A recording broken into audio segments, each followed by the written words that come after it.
You're watching Capital One Bowl Mania.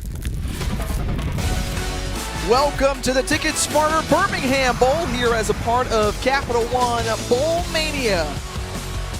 Here from the Magic City, a great look at downtown Birmingham as Coastal Carolina making their third straight bowl appearance, taking on the Pirates out of East Carolina here from Protective Stadium. And we are ready to go as we say hello and welcome you inside the booth with the former Howard University and NFL quarterback Jay Walker. I'm Tiffany Green. Jalen Johnson down on the field. She'll join us momentarily. Well, there's so much to play for, especially at this point of the season. For these two teams, there is still a lot on the line for them. Absolutely. That's why this is one of the interesting matchups we're going to see. Every team in the country wants to end the season with a winning game on the field. But outside of that, talk about these two programs. Coastal Carolina trying to get 10 wins in a season, 3 consecutive years. That's great. And Mike Houston really has East Carolina trending in the right direction. They're really close to playing in a more major bowl game, but we'll see how they do coming in this game as the favorites. When you think about Coastal Carolina and just how chaotic the last 3 weeks have been for them, you think about, yes,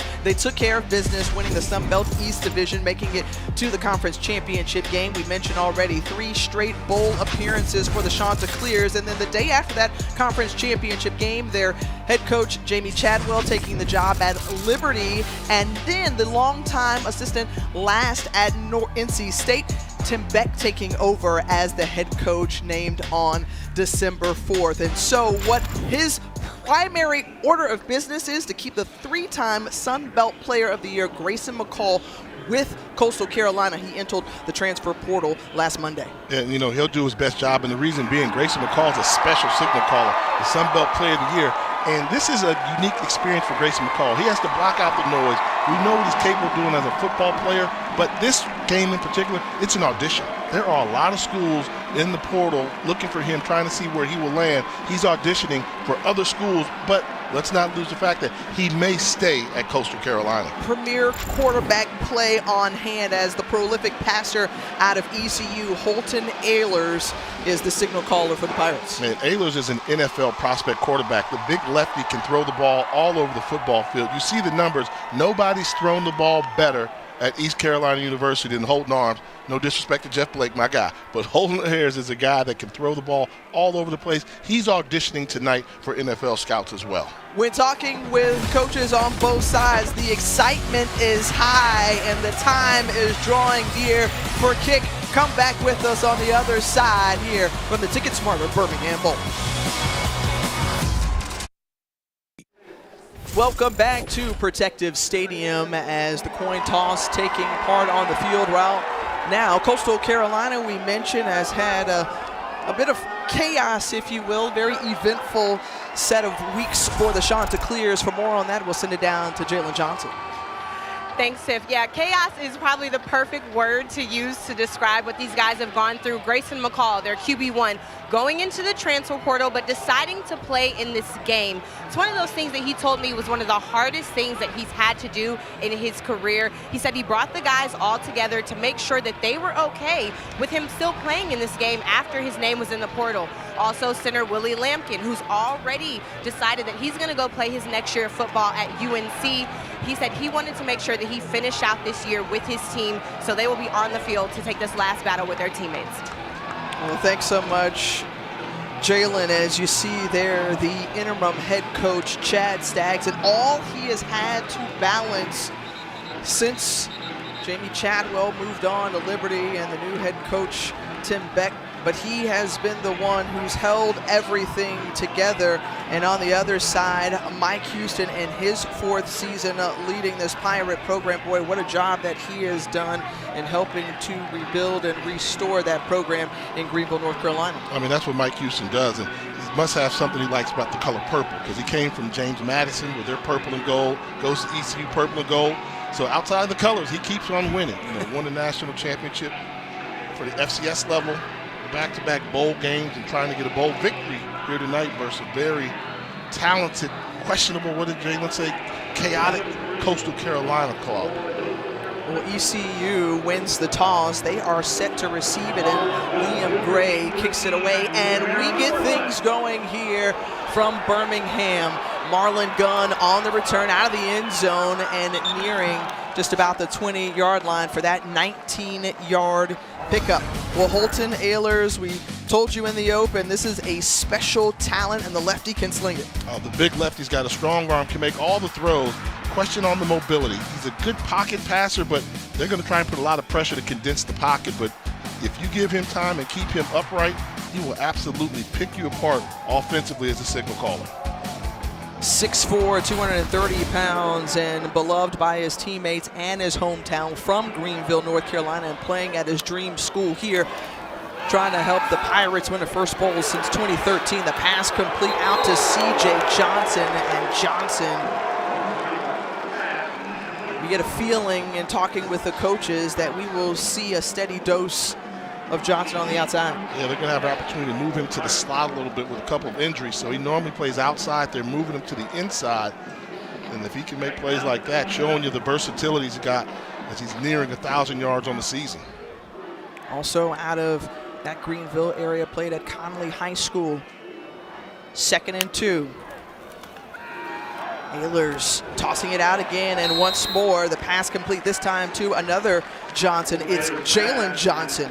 Jalen Johnson working sideline for us, right? Then she's also on the field, but you also take a good look at how quickly Ahlers is able to get rid of the football for a lefty. Very quick release, high spin rate, nice velocity, strong arm, but also I really like that quick release. Been about a month since ECU last hit the field, 314 yards in that win in the era over Temple. And this one again complete, so 3 completions, 3 for 3 early on, and 3 different receivers. That's Isaiah Winstead. Yeah, good job getting the ball to Winstead. The transfer from Toledo as well as Norfolk State, middle of the field. That's a quick crease, and you see they was able to get the ball there to him in a hurry.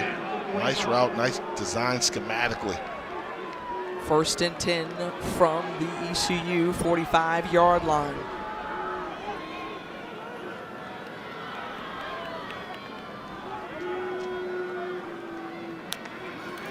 Low snap handled by Ahlers, thrown as he hit, but completes the pass. This one to Jalen Johnson. Johnson, when he's been healthy this season, he's been really productive. A pickup of 17. Jamar Brown on the tackle. This is great quarterback play. Look at this ball where it's snapped. He goes down to get it. He's got to get rid of that ball with a split second. So that's knowing where you're going with the football before the ball is snapped, and then having the quick release to deliver the ball up the field. Keeping it in the air, and once more it's to Jalen Johnson. Also important to note that decimated in that secondary for Coastal Carolina without their 2 starting cornerbacks, DeJordan Strong and Lance Boykin. For more on that, let's send it down to Jalen. We talked about those guys that have opted out or the ones that decided to stay, but the team wanted everybody to know that even though they're glad that Grace and them decided to stay and play in this game, they don't have any hard feelings against the guys who decided to go ahead and for the draft. How about this? Keaton Mitchell on the outside, his first carry, the dynamic sophomore running back who was pushed out of bounds by Taven Jackson, but that was after a 26-yard gain. Yeah, coming into this game, I thought Mitchell was special. He could be one of the best running backs in the country, and this is a school that produced Chris Johnson, who ran for 2,000 yards in the NFL. He shows those flashes with the speed, and they're able to make himself small and bounce outside in a hurry. 2-time first team All AAC selection. Better than 1,300 yards on the ground to lead the conference. Now 1st and goal for the Pirates. Ahlers, who's been 5 for 5, incomplete, but a penalty marker comes out.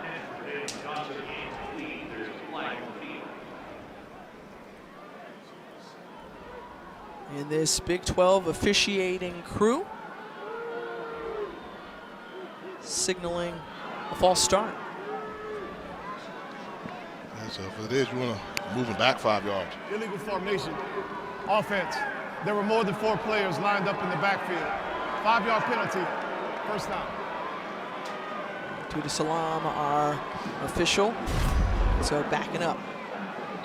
That right there, just too many people in the backfield. See, the flag was thrown early, but if you're East Carolina, you're saying, hey, I just have more real estate to work with now. They've been using the pass effectively and also throwing a little bit of Keaton Mitchell. 41 of 49 in the red zone from the 10, 1st and goal, and it's complete. As Kerry King, or excuse me, incomplete. He was pushed out of bounds, so 2nd and goal.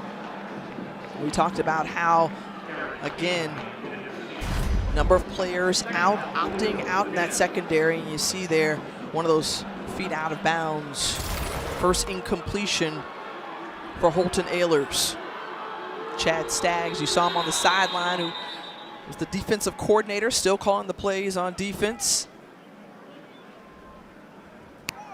The ruling on the field of an incomplete pass is under further review. Pretty close, but one foot was clearly out of bounds, but this is a college football game, so all you need is 1 foot down. Are they trying to look to see, did he get the foot down prior to the foot clearly being out of bounds on the sideline? Let's see. I thought that foot was off the ground. We had another angle going up that sideline. All right, it is a pretty good look there. Bang, bang. Again, the call on the field was an incomplete pass. Unless there is irrefutable evidence to overturn that, Jay, it would be difficult to see that one ruled as a completion. Yeah, and I think as you slow it down, that foot, that right foot, is it down? Is it off the ground? That's out. Then you start to see the drag. I think that's going to stay an incomplete pass. I think so too, because does he have close, but that foot's coming down. So I think the foot right there is airborne. It seemed like when he actually took possession of it, when he stamped that other foot down out of bounds, didn't seem to have it all the way in and a foot down in the field of play. Well, this East Carolina team coming in at 7-5 on the season, finished tied for 6th in the American, looking for back-to-back 7-win seasons. They've been able to accomplish that under Mike Houston, but as we mentioned before, seeking their first bowl win since 2013 when they downed Ohio in that Beef O'Brady's Bowl. Still taking a look at this one. And I'm going to go back to, unless you can absolutely say with 100% certainty that that foot was in bounds, I think you go with the call that's down on the field.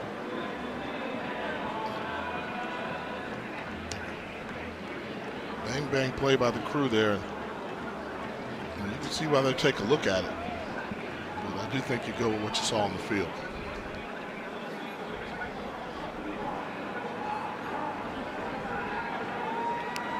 After review, the ruling on the field stands. It is an incomplete pass.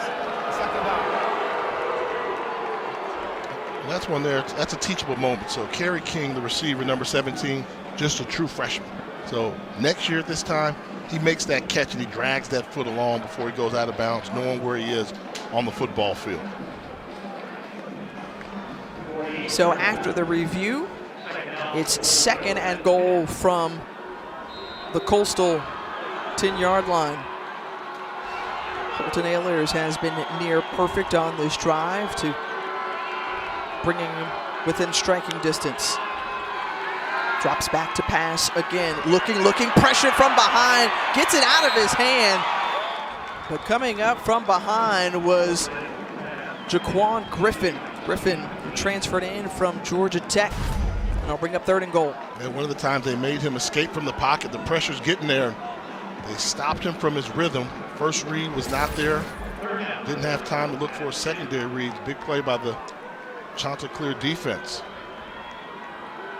And this is where ECU can be so hard. Their wide receivers are 6'3", 6'4", across the board. If they can find a one-on-one matchup, they really like to expose those 50-50 jump ball opportunities. And they're taking an opportunity to review that last play again to see if the quarterback's knee was down or not. And there was great pressure there. I was surprised that Ahlers was able to get rid of the football. It looked like a sure sack, but then we saw the ball come out, so I can understand why they're reviewing this. Let's take a look and see, is the knee down? Yeah, I call that down. That's a sack. So back-to-back plays reviewed here, and another look at it, and yes, Jay, it looks definitive that that knee was down at the 20-yard line. Yep, started the arm motion, but the knee was down, so I think he should be rewarded. Griffin should be rewarded with the sack in that situation.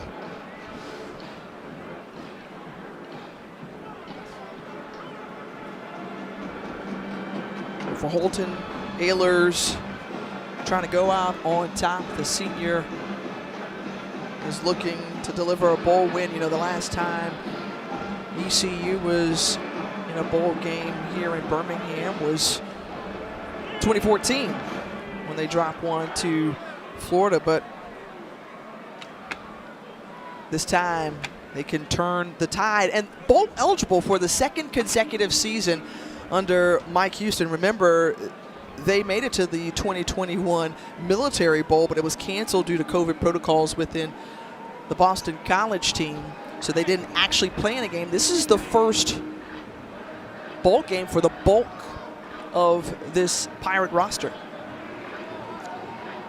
And one thing about it, I think the rest of the world's going to know what a good coach that Mike Houston is and what he has been for such a long period of time.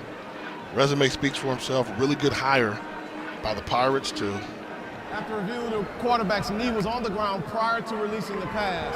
The ball will be placed at the 20-yard line. It's 3rd down. So credit Jaquan Griffin with the sack, a loss of 10 on the play. And now Coastal continuing to help back up ECU. Ball placed now at the 20 for 3rd and goal. First time this game we're seeing an empty backfield. So trying to spread it out, and we'll see, can the protection hold up against this defensive pass rush from Coastal Carolina.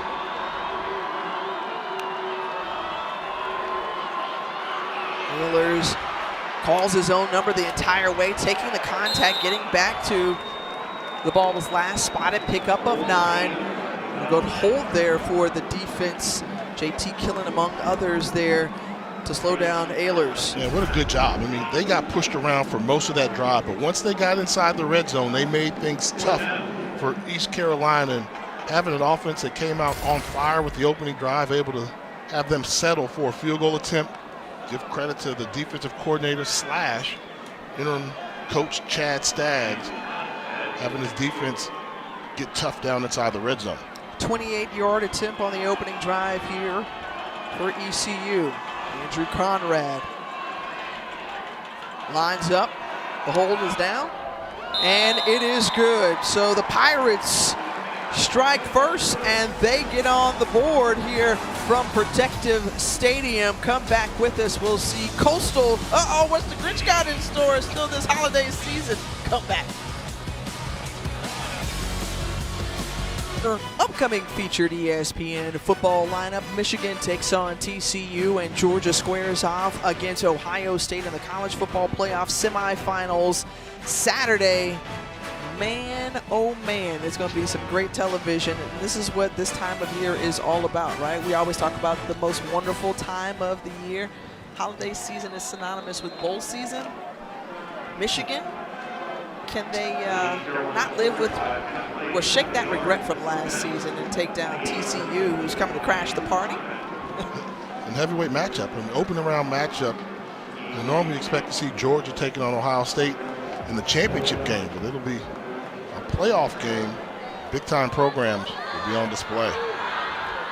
Coastal receives it as Taven Jackson on the return, and a first chance that we'll get an opportunity to see Grayson McCall and just what he has done this season for the Chanticleers. Boy, he is a dynamic quarterback who could translate to the next level. We'll see where he decides to go next, but his numbers quite impressive.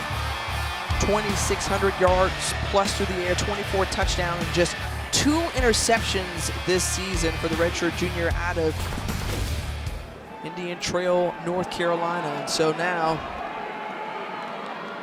ranking #1 in a number of categories. 3-time Sun Belt Player of the Year, hands it off to Reese White. And White with a pickup of about 5 yards. When you look at this Chanticleers offense, a spread option team. They like to hold on to the football. They possess it better than 32 minutes. And they like to keep it on the ground, and that's what they do. The first 2 plays is a strong run up ahead by Reese White. This one good enough to move the chains. You see Reese White just showing you downhill running. one step running through would-be tacklers. Meet you at the hole. That's Miles Berry, one of the better defensive players for East Carolina. Got a nice little introduction from Mr. White. Senior out of the Atlanta area now. 1st and 10 from the 32.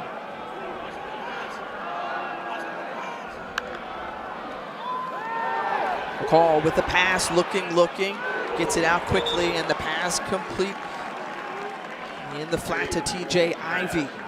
And watching the matchup, how's this going to play out? When you watch ECU defensively, they're very good against the run. But Coastal came out on a mission. We're going to establish we can run the ball. And ECU, one of the top 10 defenses in rush defense all season long. So you think Coastal's going to have to come out with Grayson McCall, pass. But a good job of trying to mix it up early in their play selection and ultimately coming up with positive yardage on each of their play calls. You see there in stopping the run this season, just allowing 111 yards on the ground is this Pirate defense. But Jarrett Brown, a valuable player for this team, was knocked pretty good by Gerard Stringer. Yeah, but this was a fantastic play by Malik Fleming from the cornerback position. He's being double-teamed. Pardon me, that's number 7. As you mentioned, Stringer getting double-teamed. One blocking him in the front, one in the back. Still not going to be denied to slow down that play.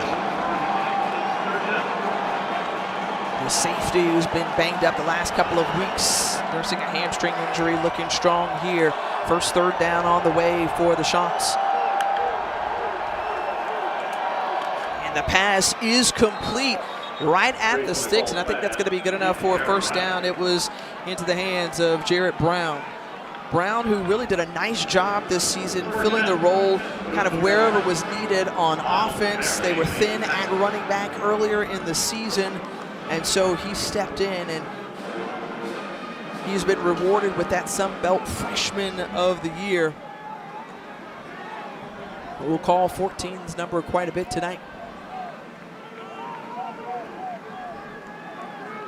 A little more than 8 minutes to go in the opening quarter. The handoff to Braden Bennett. Braden Bennett with a short gain. Guys up front able to move the pile for Coastal Carolina, led by their all-conference center, Willie Lampkin. Another one of those guys that entered the portal, but getting that forward push, able to win the battle at the line of scrimmage, running the football against a very good run defense. You know, and we heard Jalen talk about, Grayson in the portal and Willie Lampkin in the portal. I agree with those guys going in the portal. I'll explain to you after this play here. C.J. Beasley joining the backfield, and offsides. Look like defensive offsides on the Pirates. Player jumping into the neutral zone. Yeah, so that'll be 5 yards there, but Offside, number 8, defense. Enter the neutral zone, drawing an offensive reaction. 5-yard penalty, 2nd down. So everybody now knows the transfer portal's there. Like it or not, it's there. But for guys like, you take a guy like Willie Lampkin, all-conference center, Coastal Carolina. He's 6 feet, 275, 280 pounds, but he wins his battles all the time. Doesn't matter what level competition he wins. Well, if he wants to say, I'm going to go up a level of competition so I can show the NFL scouts that I can play at a high level, why not? Why not? He's done all he can do at this level. Grayson McCall, the same thing. Some will question whether or not, he plays in an offense that's unfamiliar with, not pro-ready. Bobbled snap, and fortunate to come up with it and hold on to it as Jeremy Lewis and a slew of other purple jerseys were around him. Loss of 6 on the play. See right there, we talked about Willie Lampkin, then the snap might have been a little bit off target there, but McCall does a good job of minimizing the damage. But this is where, if I'm Grayson McCall, I want this game. And East Carolina gives up almost 300 yards passing per game. People want to see, can Grayson McCall light them up for 300-plus yards passing a game, and also about 50, 60 yards of total offense of rushing yards as well. On 3rd and 7, chased out of the pocket, keeps his eyes downfield, has a man open, and just misses Jarrett Brown. Oh, but penalty markers fly out, a couple of them near the 50-yard line.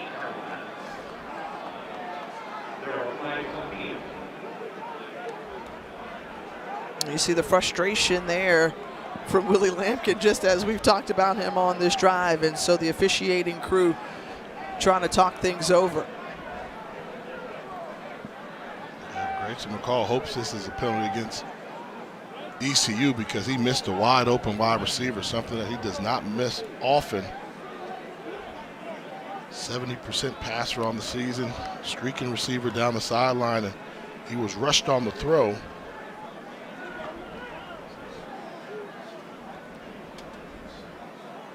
Coastal Carolina, we talked about, #1 in pass efficiency, but we'll see what the call is here on those 2 penalties. There's 2 fouls on the play. Holding, number 57, offense. The penalty is declined. After the play was over, unsportsmanlike conduct, number 57, Coastal Carolina. This is first unsportsmanlike conduct foul of the game. 15-yard penalty, it's 4th down. Well, just as we were giving some glowing remarks about Willie Lampkin, a couple of miscues there and backed up another 15 yards. And it was the frustration we saw after the play.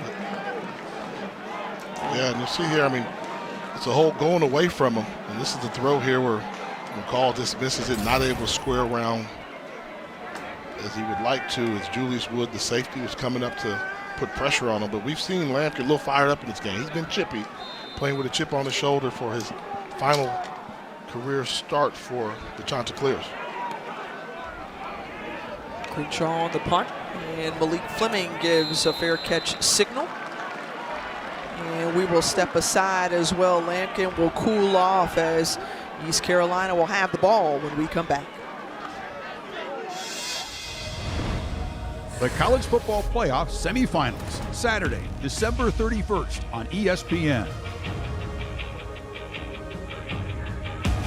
Birmingham Bowl is brought to you by Ticket Smarter. Experience the power and excitement of live events with Ticket Smarter. Think smart, think Ticket Smarter.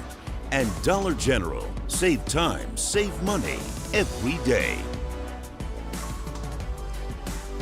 Houston Cougars out of the American, the last to win it here, as we welcome you back to the Ticket Smarter Birmingham Bowl as a part of Capital One Bowl Mania, a quadruple header on ESPN today. And coming up next, Wisconsin and Oklahoma State, as ECU back on the field for their second drive. Keaton Mitchell on the carry, and Keaton Mitchell still on his feet across the 30, 40. Keaton Mitchell into Sean's territory. He's still going. You said this guy is a special talent, and on that run, we got a glimpse of it right there. The vision and the balance. I mean, swerving down the field. This is a lot like, like when you watch Gale Sayre start on one side of the field, then would come on the other side of the field. When you think he's going out of bounds, makes another cut. Mitchell showing you why he averaged over 7.5 yards per carry running the football. We knew he'd make an impact on this game, and I was good to see them give him the ball on first down to get him established. Second in the nation in that category, Jay, on that opening drive. 10 plays, 70 yards as Holton Ayler started out 5 for 5. Now he puts it in the air again and has room in the flat, and that's C.J. Johnson, but a penalty marker comes out. And I'm the type, I put pressure on the quarterback and the offensive coordinator, Donnie Kirkpatrick. If you're going to throw the ball on first down and not give the ball to Keaton Mitchell, then your quarterback better make a throw and complete the pass and pick up positive yardage. And that's good synergy when you can run and throw the ball. Personal foul, illegal blindside block. #1, offense. 15-yard penalty, first down. So another look at it here. That's called on Jalen Johnson. Yeah, you'll see it as he's going out there all. And that's what they're taking out of college football. He could have just walled him off. Instead, he lowered the shoulder, tried to do the little keep your head on a swivel block there. In college football, we've seen it all season long. They're calling it. If you could have gone up to him and pushed him and been just as effective, they wouldn't have flagged it. But we've seen it called tight, and they're not going to let you get away with those type of hits when a guy's not looking. Defensive player. And the officials still conferring. This is like an all-star crew, if you will, out of the Big 12.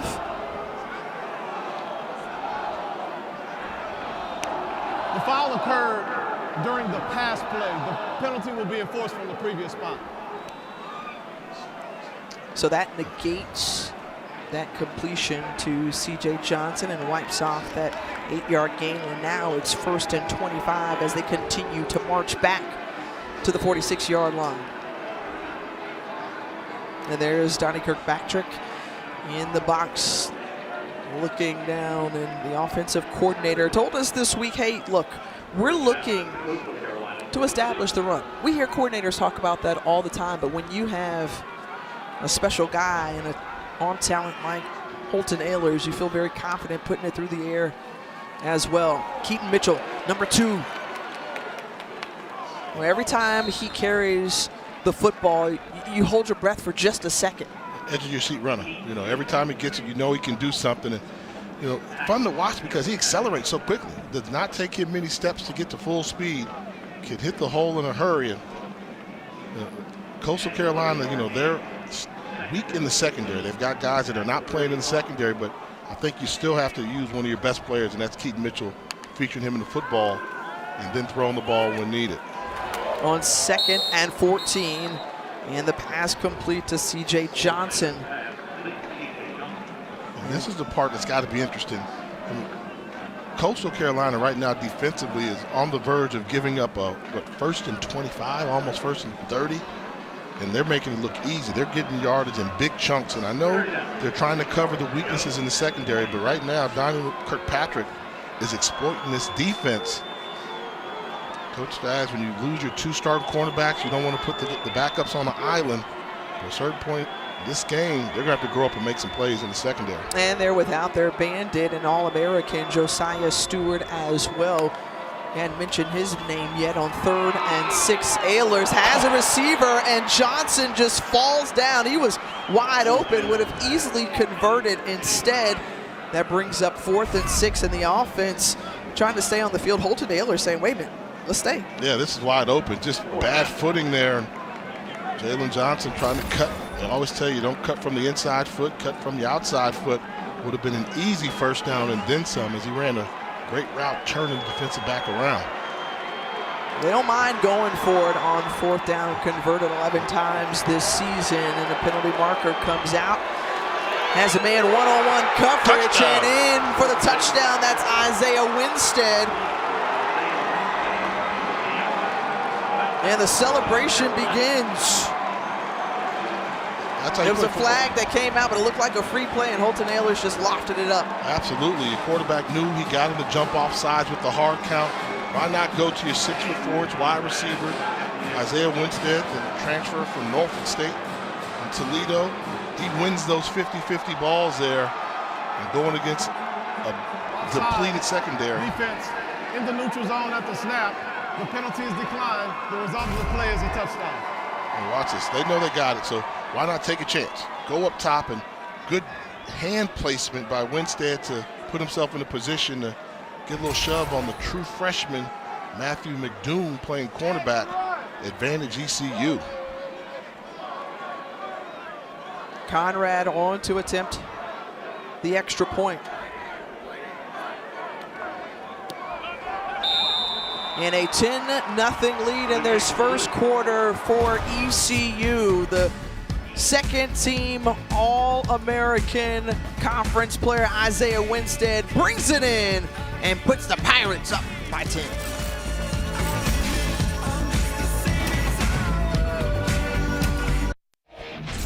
Let's take a look at tonight's clutch delivery, brought to you by Chipotle. One-on-one coverage on the outside, get the ball to your 6'4" wide receiver and make a play, taking advantage of the freshman in the secondary. Designed schematically, really taking advantage of the penalty by Coastal Carolina. Winstead, you see there, over 1,000 yards receiving, one of the top wideouts in the American Athletic Conference. And right now, ECU with the lead at 3:47 remaining in the opening quarter.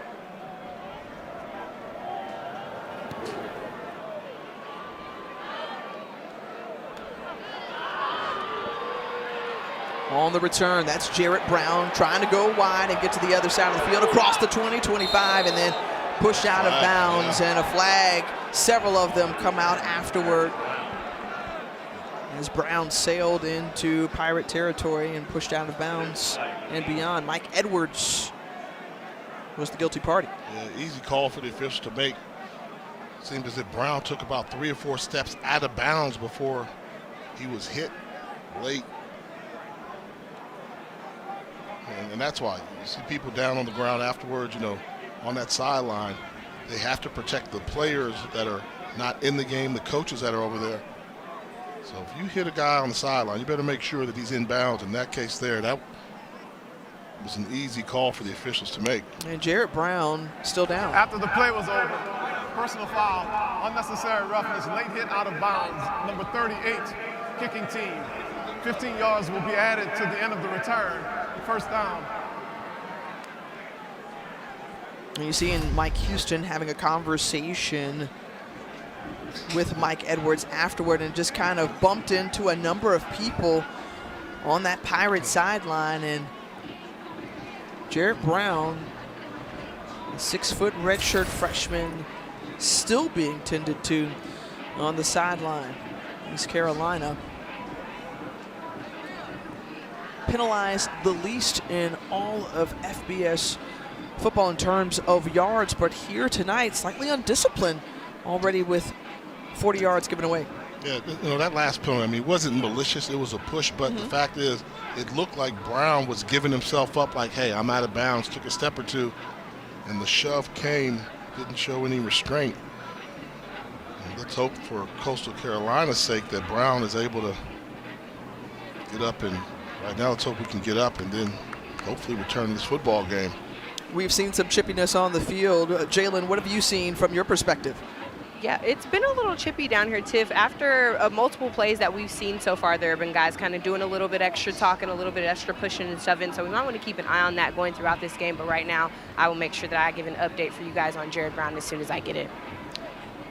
Well, thanks so much. We appreciate it. And we hope, like you said, Jay, everything is okay with that young man and the fantastic season that he's had thus far for Coastal.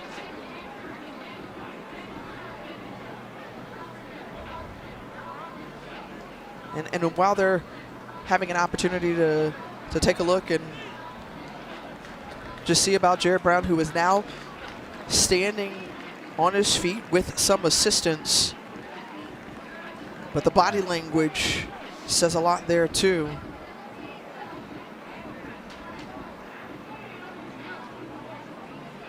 That's tough. Responsive. Doesn't seem stable. It's going to be a long walk all the way across the field. He's over on the East Carolina sideline. He's going to need some assistance getting over there.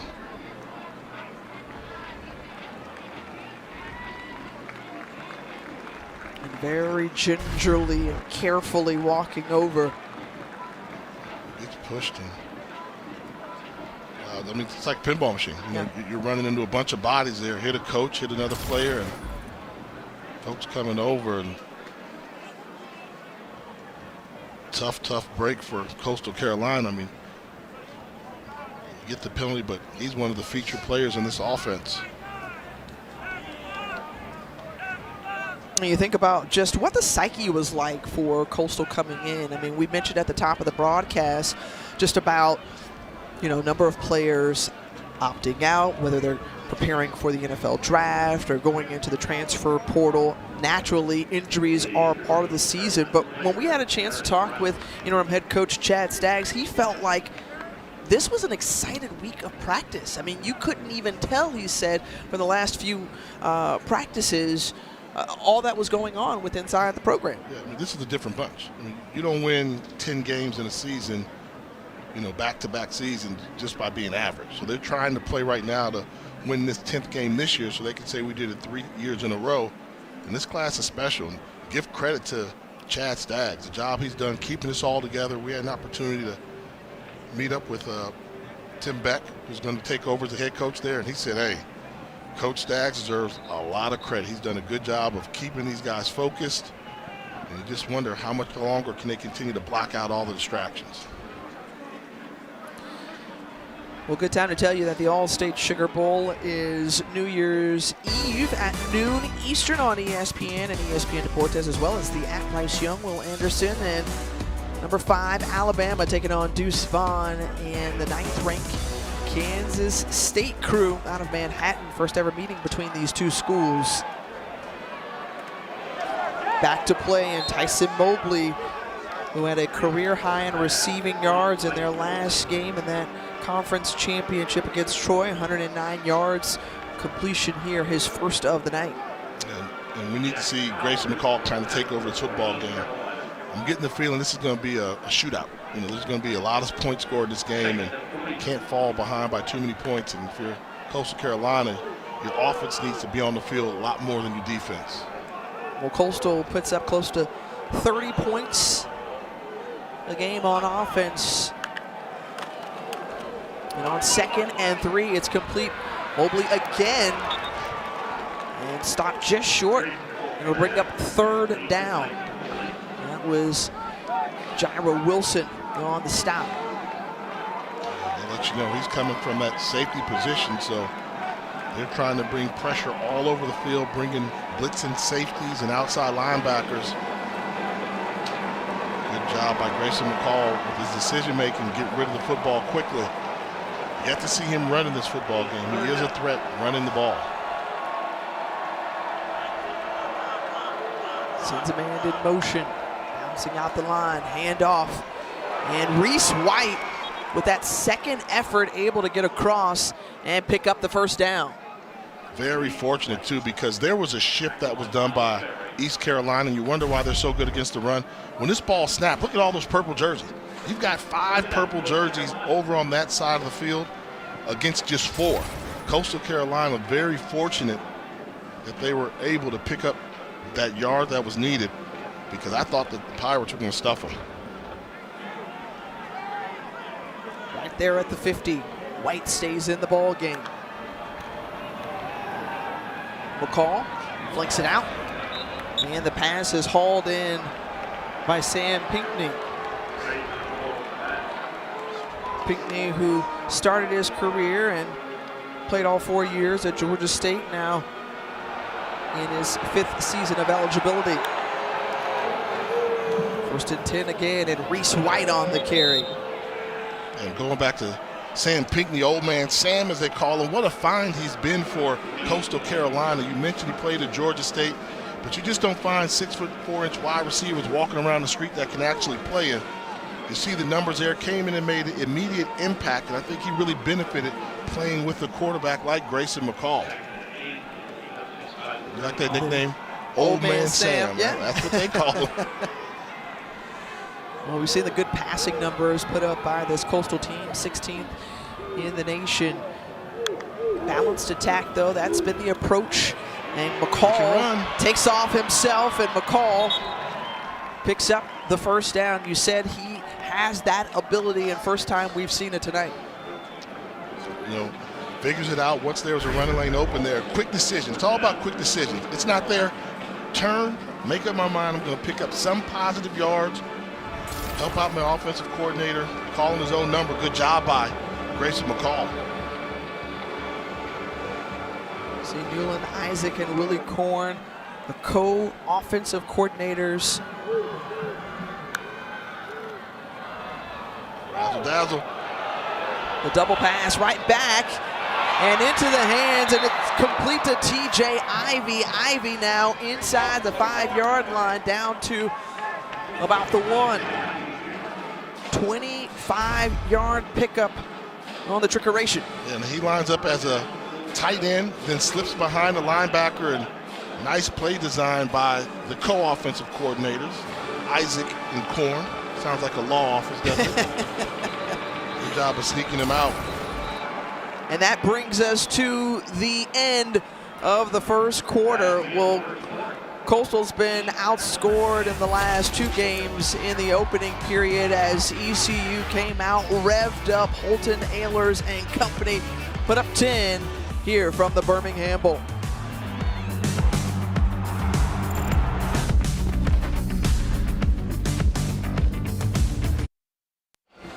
There it is. There's the trophy. The Progressive Bowl Challenge Cup is here at the Ticket Smarter Birmingham Bowl and will be awarded to the conference that has the highest winning percentage in the postseason. As we take a look at the standings, who do you think is on top? Oh, man, they put it up too quickly.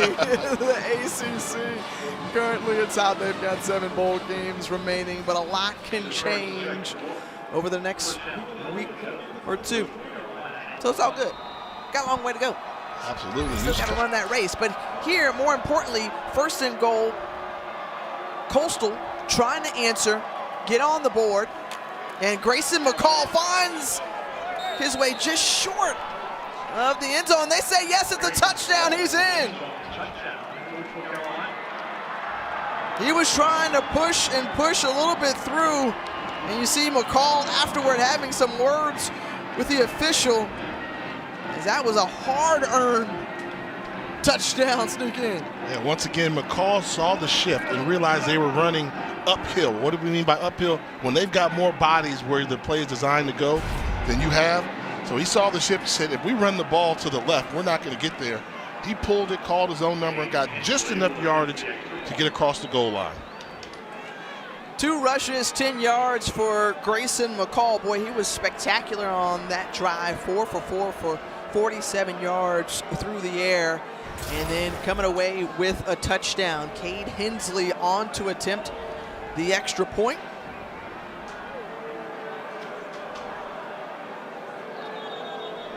As Grayson McCall. The field of a touchdown was under further review.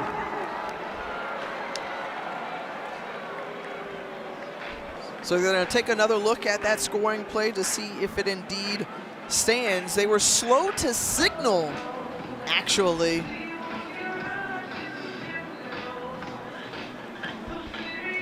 And so Tuta Salam will sprint to take another look at it. Yeah, he's got to go all the way to the opposite 20. So from left to right on your screen to review this one. And let's take another peek at it here, Jay. So close. I mean, gets to the goal line, gets turned around, and I'm going to go again unless you see something concretely that says he did not cross the goal line. You may have that angle, but as he goes there, I thought at some point I saw the ball extend. So that elbow's there. They push him back. Make it look like. So you see the signal there, but to the top of the screen, the other official marked him short. Yeah. And that was the first official who said, no, he's coming up short. So close. I mean, when he makes that spin, and I'm going to go back. Are you 100% sure the ball did not cross the plane when he makes a spin right there? I mean, close. Based on that, I would say he's short. A little bit, and I can see that. But then there was another official that saw it, so it's definitely close. Yeah, and from that angle. And that ball was in the left hand, so I'm going to think you're right that he may be a couple of inches short, but. After review, when the quarterback's right knee was on the ground, the ball was short of the goal line. It'll be second down, just short of the goal line. So they reverse the call on the field, and the offense will trot back on for Coastal as Grayson McCall was stopped short in his last attempt. Now this is where you'd like to see one of those instances. You take it under center, and you just push it in. Now this is a spread option offense that we've seen so many teams around the country, take it out of the shotgun, but he's standing at about the 6-yard line. The ball's placed on the 1. Give it to White, let him run downhill. Option. And they pitch it out in that option, and Reese White walks into the end zone this time for the touchdown. So Coastal Carolina officially now on the board. Good job. I think everybody thought they were going to give the ball to White, let him just run up the middle. Well, move him to the sideline. You got a quarterback that can run, come in, make the quick pitch into the end zone. Good job by the Chanticleer offense, scoring their first touchdown of the game. Hensley trying to cap off this 9-play, 60-yard drive. 4 minutes taken off the clock, and the second offensive possession yields a touchdown for the Chanticleers. Good job, and it was a nice, impressive drive, but how they were able to get down there with the big play there, schematically, they drew up some things that really did. Let's go back to the big play that really helped them get down there when they did the razzle-dazzle. First thing you have to do is identify T.J. Beck. He's going to stop block on this guy here and then get a free release. And once he gets that free release, you're going to see number 11, Jeremy Lewis, peek in the backfield. He's dropping. I've got him. Oh, you know, you're not going to block me. Uh-oh, I got caught peeking in the backfield. All of a sudden, you see T.J. Ivey running down the sideline. It's the distraction. It's the eye candy. That's why they draw up those plays like that, to get the linebackers getting disengaged from their keys, peeking in the backfield, trying to make a play, and exposing them. And a good job by Willie Korn and Newland Isaac coming up with that play. Well, Grayson McCall with his 6th rushing touchdown of the season. And the group out of the Sun Belt on the board. Marlon Gunn takes it from the 5 across the 20, 25, and lunging out ahead. Well, Jay, a staple of our broadcast throughout the season. It's got to put a little seasoning on. Jay's Give Me 5. Yeah, the 5 things that excite me about this bowl game right here. Number 5, we're in Birmingham. Birmingham, if you don't know, has some of the best barbecue out there. Love to tailgate around here. For the Carolina controversy, well, who's the best team out of the Carolinas? And all that's going on with Coastal Carolina, with coaching change and everything else. 3 and 2, the star power. I like those players there. Number 1, the Carolina flavor. Now, you know, I like barbecue, right? You want South Carolina? That's where Coastal Carolina is located. Got North Carolina, where East Carolina is located. They got 2 contrasting styles of barbecue. What's your favorite? I like whatever sauce C.J. Johnson has after the catch, as he was able to pick up some yak, gain of 15 in total. This is why you like the size. You like the big wide receivers that they have across the board, because they can run after catch or get those yards after catch, break tackles, take a simple 5-yard play and make it a first down. And the wide receiver coach, Latrell Scott, he's a big guy himself, and he likes big wide receivers, doing a great job. Holton Ahlers finds C.J. Johnson again. Well, we saw ECU average nearly 12 yards per play in that opening quarter, and once again, back-to-back double-digit plays for first downs for the Pirates. Yeah, get your seatbelts on. This game, these teams are going to go back and forth, up and down the field. You can tell, you just have that feeling. You got premier quarterbacks that are picking apart the defense, athletic wide receivers. Let's not forget about that fantastic running back in Keaton Mitchell, who's in the backfield. About 12 of the 15 plays we've seen from the Pirates thus far have been in coastal territory, and they keep on churning through that pass, complete in a gain of 5. Still like to see you get Keaton Mitchell involved. I know your quarterback is hot. Holton Ahlers right now is hot. He's picking them apart, making it look easy. And I think Coastal Carolina's content giving up the throws in front of them. So they're going to make him stretch the whole field. But I think that Mitchell can be a game breaker from the running back position. They give it to Keaton Mitchell, and he's snuffed down and brought down behind the line of scrimmage. A loss of 2, coming in very swiftly to make the tackle was number 30. And it starts with that penetration up the middle by Gerard Clark, number 15. He's a big man, nose tackle position there, then gets some help from the secondary. But look at that. That's a big boy right there. That's nose tackle. That's 6'4", 350 pounds. Hard to move in the middle. Gerard Clark. 3rd and 7. So far not able to convert here, but the quick pitch out ahead, and Keaton Mitchell staying at the right place, right time. But what a tackle made. And a great play by Jaron Parker to stop Mitchell short of the first down marker. Oh, man, he would have taken this to the house. Great recognition by able to throw the ball, quick little flip. And if he does not make that tackle there was daylight and a blocker for Keaton Mitchell. 2 yards to gain. Fourth down. Keaton Mitchell, tough running up ahead, and oh man, you look at the spot, and it looks like he's going to be short. He's going to be very close. But based on that, you see the entire Coastal sideline coming over and saying, oh no, turnover on downs, we held him. And they did. And you see interim head coach and defensive coordinator Chad Staggs pumped up about it. Well, he's saying get off the field because he knows that the way that they've been challenging stuff in this game and the replay booth is looking at everything. They're going to take a look at this again to see if the spot was right. But give it up for the Black Swarm defense coming up with a stop on fourth down.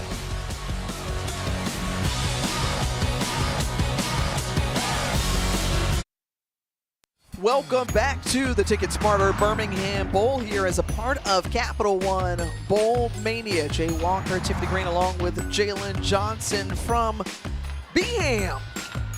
10-7 ball game in favor of East Carolina, but what a great hole from the Chanticleers defense. A turnover on downs, they get the ball back, scored a touchdown on their last drive, but how about Chad Stevens coming up with the big tackle for a loss? Well, Stevens was a full-time starter this year after having to split time last season. A great job shooting the gap, making the tackle for a loss on first down.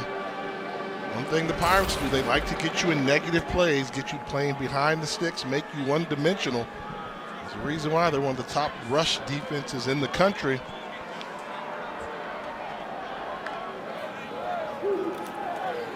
McCall quickly getting it out on the perimeter, and that's C.J. Beasley. Beasley with a gain of about 6. So far tonight, Grayson McCall, 9 of 10 through the air. You talked about his great completion percentage so far. It's at about 89%. And currently an injured Pirate on the field, Chad Stevens, pops up under his own power. Out of Greensboro, North Kakalaki. And the coaches say Stevens stepped up this year. Had a really good year. First year as a starter. Played well, and the future's bright for that young man. Good size. We saw him make a fantastic play in this drive earlier. You talk about Grayson McCall. Just makes everything look effortless. Nice throw and release. Smart, heady quarterback. True dual threat guy. And he and his offense have been effective on third down, 2 of 3. This one got to pick up 9.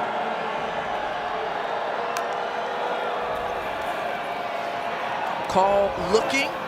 Oh, what a throw on the outside, and a penalty marker comes out at the end, targeting Sam Pinckney. And Tegan Wilk was on the coverage. It looked like a PI into. Pinckney will be the go-to guy. They just like to get the ball in his overall vicinity. Big catch radius, big target. That time it looks like they were awarded with the pass interference. Pass interference, number 28, defense.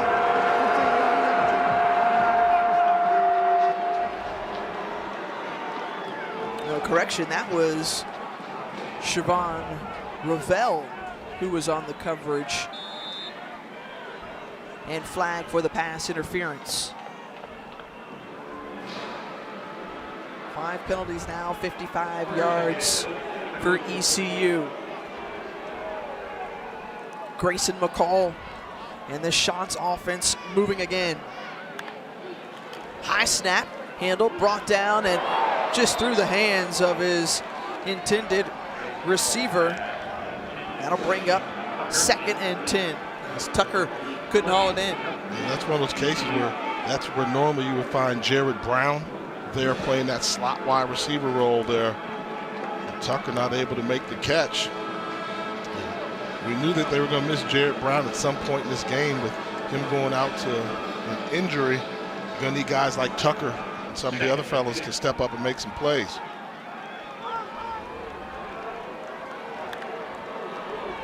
See a lot of movement and shifting, and the pass complete to the outside. That's Tyson Mobley. Mobley, who has been a favorite target tonight of McCall. 4 catches now for Mobley. And for more on the injury update to Jared Brown, let's send it down to Jalen. Yeah, Tiff, Jared Brown, I just got the update. He is out for the game with an upper body injury, so he will not return tonight. And that is a huge blow for this Chants offense, because they were getting him going early, as they have done throughout the season for the Sun Belt Freshman of the Year. And that looked like a face mask, and yes it is, as C.J. Beasley was reined in, but that face mask against Deontay Johnson, and he knows it. And didn't we say earlier, we showed a graphic that this is one of the least penalized teams in the country? Face mask, number 56, defense, 15-yard penalty, automatic first down. And you see they're just trying to run an obvious face mask, the yank and a turn by Deontay Johnson. Another penalty for East Carolina team. And look at that. Yeah. Wow. And that's something that you know Mike Houston is going to address when they head into the locker room. 4 15-yard penalties against his Pirate team. 1st and 10, the pitch to Braden Bennett, and Braden Bennett across the 20 inside the red zone, and Braden Bennett has Coastal once more within striking distance, 19 yards on that play. And Bennett missed 9 games this season. They really thought that had he played, they might not have lost one of the games they lost this season. He's a speed back, and that's what you call a speed option. When you get the snap as a quarterback, you're pitching the ball right away and letting the speed get to the edge, and you saw right there he was able to outrun defenders for the big pickup. Well, the Chants in striking distance once more. They have a chance to take the lead, come back to find out if they do. The Ticket Smarter Birmingham Bowl is brought to you by TaxAct. File for less and get more. And Capital One, what's in your wallet? Both teams spending their Christmases here in Birmingham, Alabama, and Sam Pinckney, we saw his family on one of those photos. And for more on that, we'll send it down to Jalen. Yeah, you guys called him Old Man Sam earlier, but he's probably tired because he has a 2-year-old, Eliza Rose, and his wife, Claudia Grace. They actually made the trip to Birmingham. The coaching staff made sure that he was going to be able to be with his family and have them down here for Christmas. And he said he couldn't thank the coaching staff enough for thinking of him and his family so he could be with his wife and his daughter this week.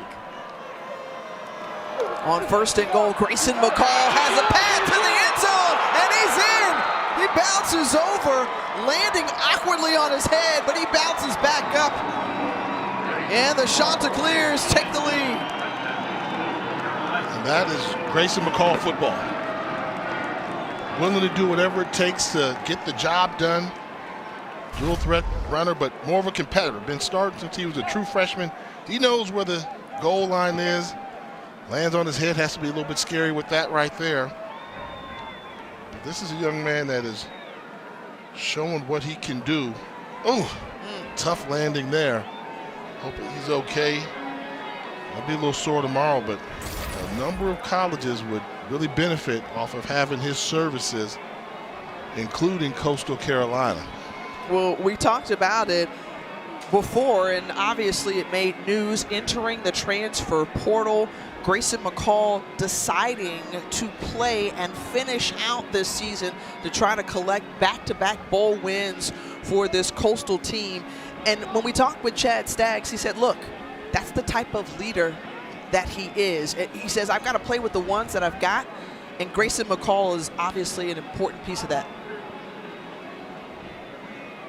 With an injury on the field, we will step aside. 8:52 remaining here from the Ticket Smarter Birmingham Bowl.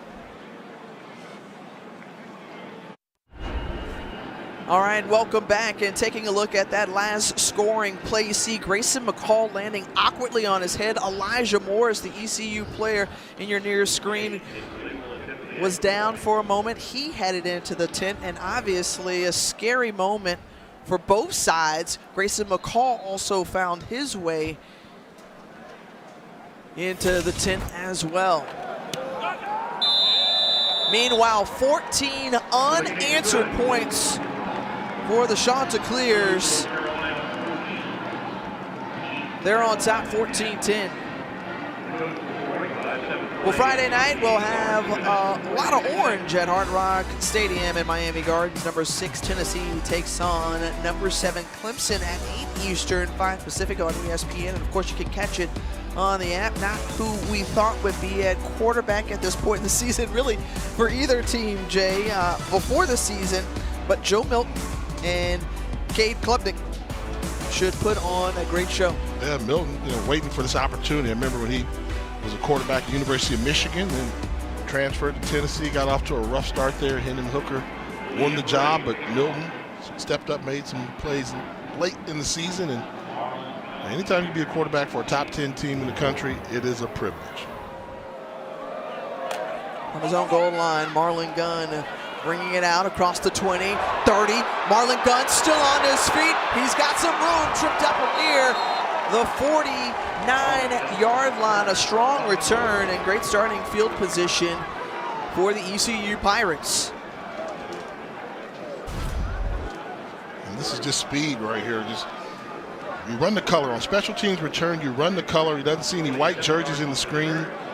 By the time he sees the kicker, able to change directions in great field position to start this drive for the Pirates. When we talked with Mike Houston, he noted the fact that in watching some of the bowl games this season, special teams play was key throughout, whether the wins or losses. And right now, his special teams unit set him up nicely. Holton Ahlers on first down, the pass incomplete to Jalen Johnson. And I know you said it before, Jay, wanting to see a little bit more of the run game with Keaton Mitchell. Yeah, I think Mitchell's going to be a problem in this game. He's a force, but one thing about East Carolina, I mean, they're a throw the football first type offense, over 288 yards a game passing, but they rush for 170 yards. You just feel like if they were to force the run a little bit more, they could wear down this Coastal Carolina defense.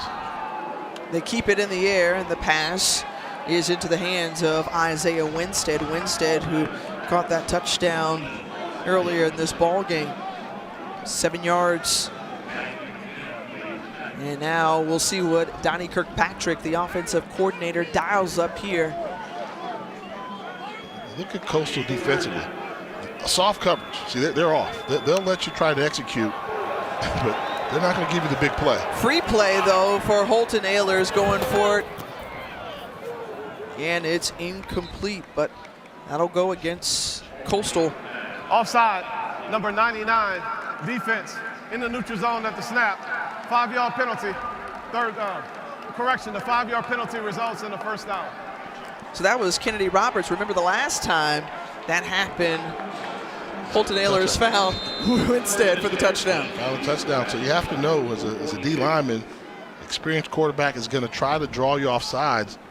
Really tough to have those guys up front resist when they're trying to get to the quarterback and pressure him with those fast twitch muscles. But you got to look at the football, read your keys.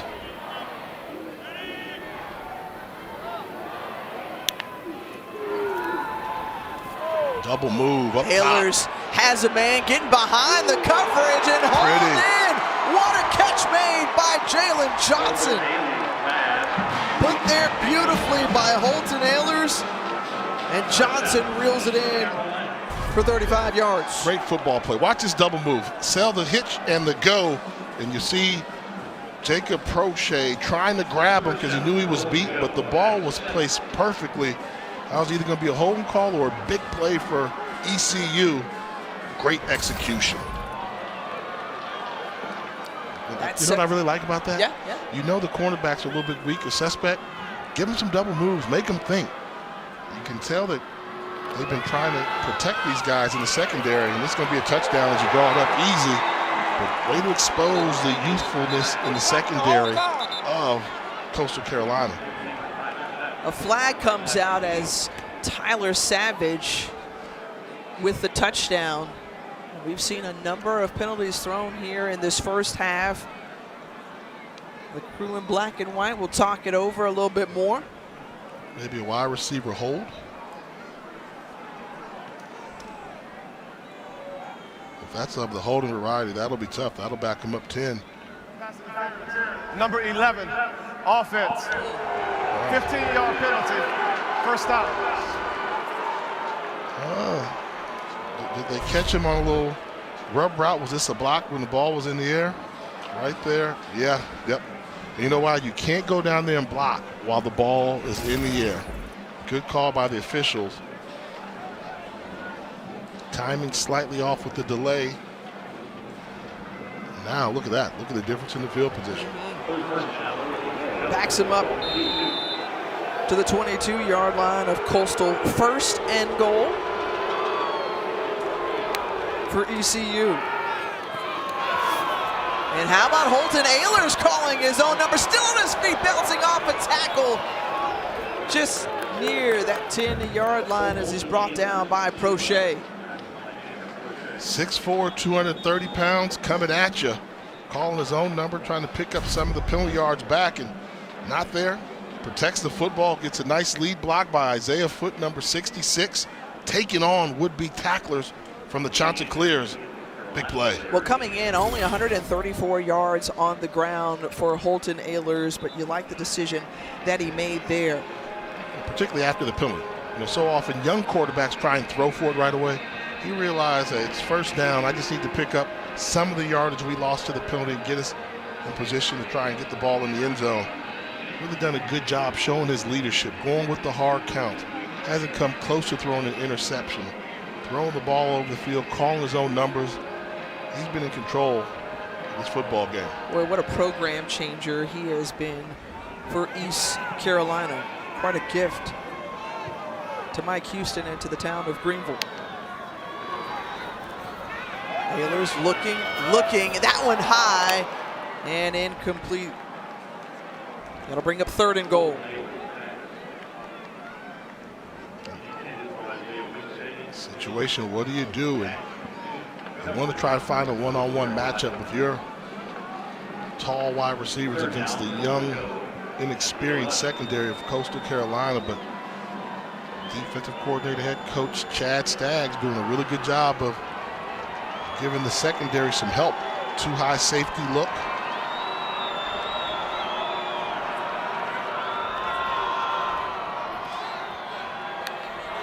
(13 of 17 through the air for Holton Ahlers, and that one into the hands of Winstead. Touchdown, his second of the ball game, and ECU grabs the lead back. Again, some beautiful throws we've seen from Holton Ahlers. That one was only where Winstead could bring it in. And that's just when you got inexperience there, getting cornerbacks on the island. This is what you call that 50-50 jump ball going against Jacob Prochet. And you have to be thinking, this is what's so tough for Coast Carolina. DeJordan Strong, their cornerback, starting cornerback, getting ready for the NFL draft, opts out. Lance Boykin, a captain, getting ready for the NFL draft, opts out. If for a team that prides itself on so much team chemistry, tough breaking. We see East Carolina taking advantage of the inexperience at secondary.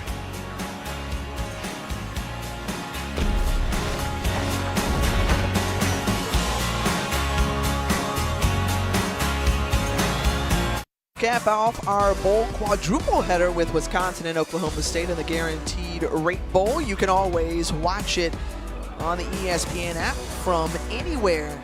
The Badgers favored in that ball game.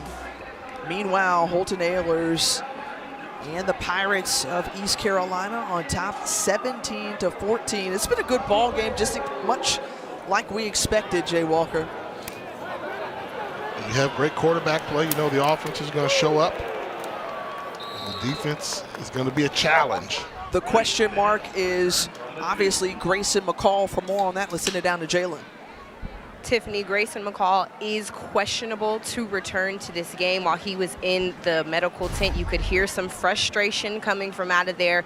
Head coach Tim Beck went over to check on him, but he did go back into the locker room, so we will see if he will return to this game tonight. You saw how awkwardly he landed the head and the neck area, so Jarrett Guess will come in and take over the backup quarterback.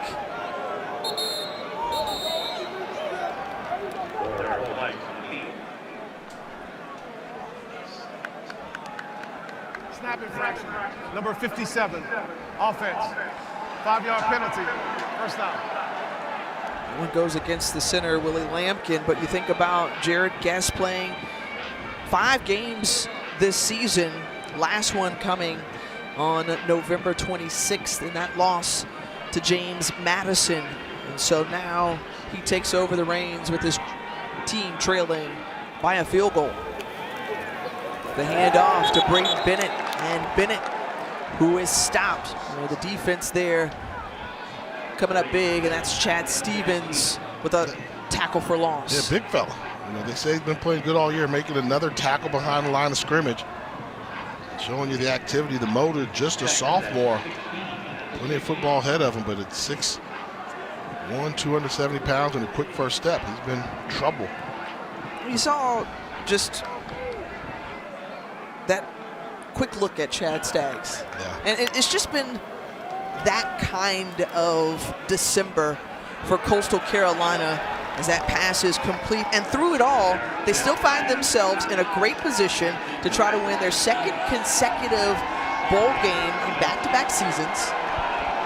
Still closing in on 10 wins if they can come out victorious.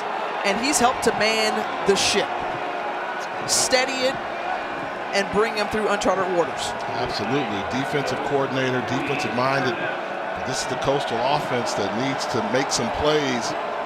You've got a young quarterback, not young, but not experienced quarterback in the game right now.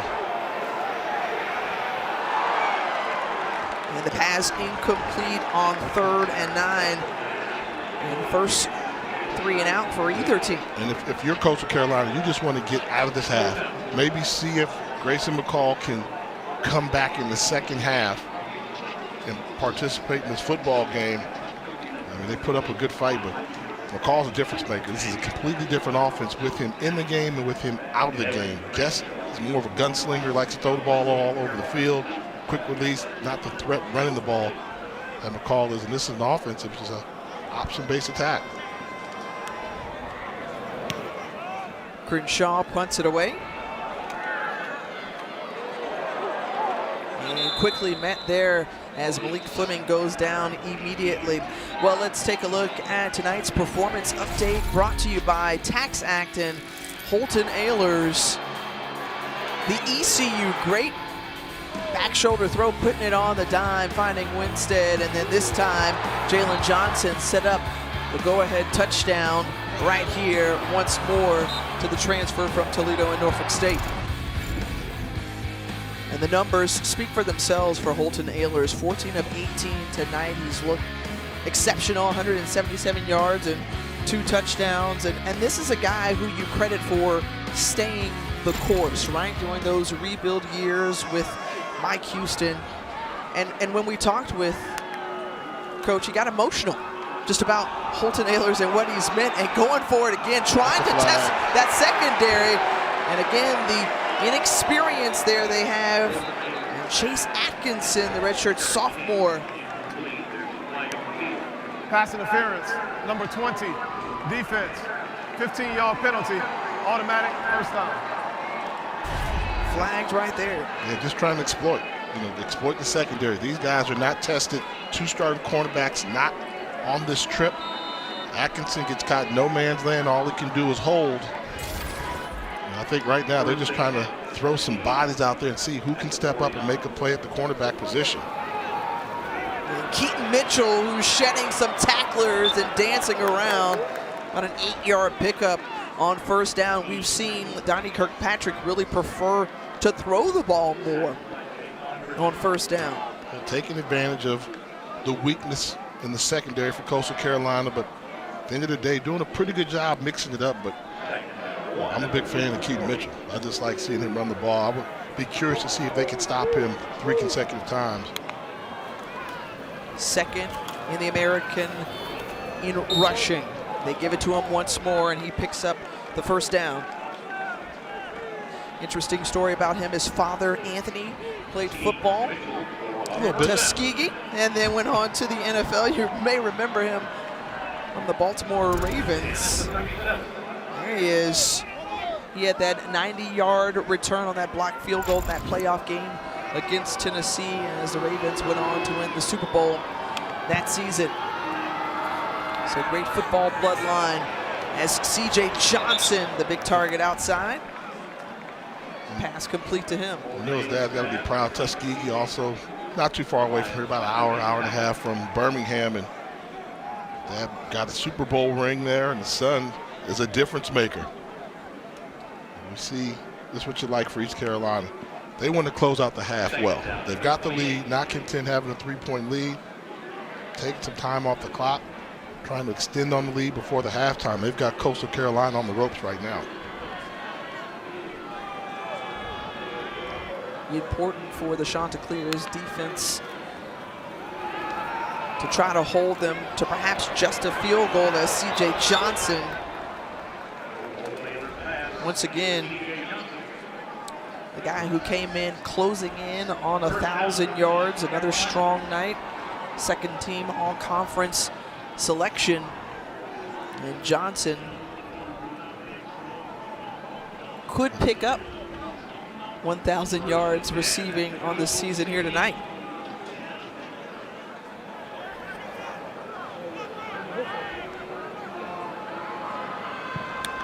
First and 10 from the 16.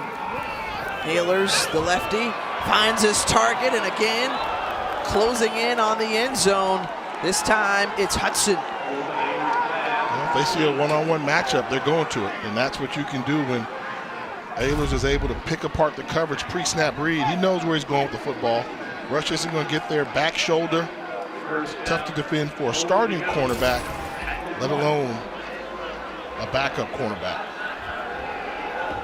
Taj Hudson sets up this first and goal from the 1-yard line of Coastal. Ahlers hands it off, and the hold and tackle made there on Camaro Edwards. First time getting a carry in this ball game. I want to know where you're going to run the football. Yeah. So this is where you like having Gerard Clark, man in the middle. So you can run the ball a lot of places, but not up the middle when he's occupying the 2 gaps. And they put Keaton Mitchell back in the ball game. 13 touchdowns on the season, making number 14, he's in.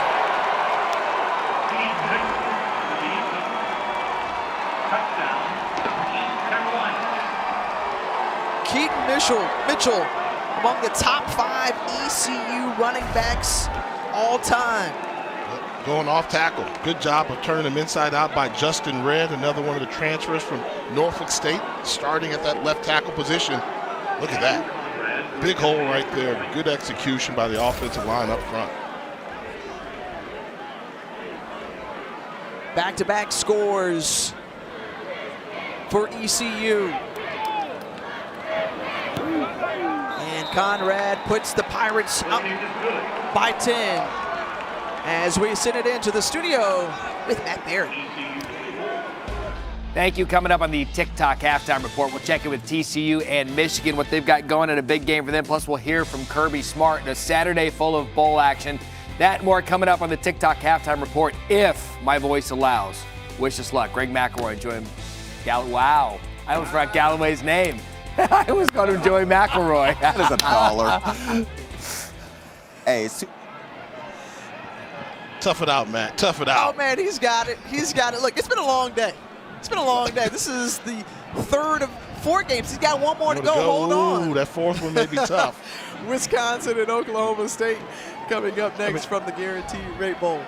At the end of the day, Joey likes to hear himself talk a lot too, so Joey can go ahead and take over. Got McElroy there in the studio. Well, that's He'll be all right. the quarterback, likes to, direct things, run things. So McElroy can. Are you making a hint here at your partner? I'm just saying, partner. I'm saying, what position did you play? Quarterback. Oh, okay. We can do it all. Yeah. Including we know when to hand the ball off to somebody as well. Or if you're just tuning in, Jay Walker, Jalen Johnson down the field, Tiffany Green as well. ECU was up by 10, then 14 unanswered points by Coastal, and then answered once more by the Pirates. And you've seen the jump that's been made. That was a program that was down from 2015 to 2020. And after that COVID year, it was Mike Houston who's been able to move this program back into a winning direction. And he was very candid with us. Hey, look, this has been a challenging rebuild, but we've been successful nonetheless, and a chance to bring home their first bowl game win since 2013. They're doing a good job of remaining focused. They wanted to play the bowl game. They did get the opportunity for a season ago, but look at the steady progression. We talk about trending in the right direction. This ECU program is knocking on the door of establishing traditions. Yeah, he said, look, we've turned this program around. Now let's do something more significant and bring home a bowl victory. Remember, if you're just tuning in, Grayson McCall, the 3-time Sun Belt Player of the Year for Coastal Carolina. Quarterback went out earlier this quarter, so the backup, Jarrett Guess, now assumes that role. With 1:35 remaining here in the first half.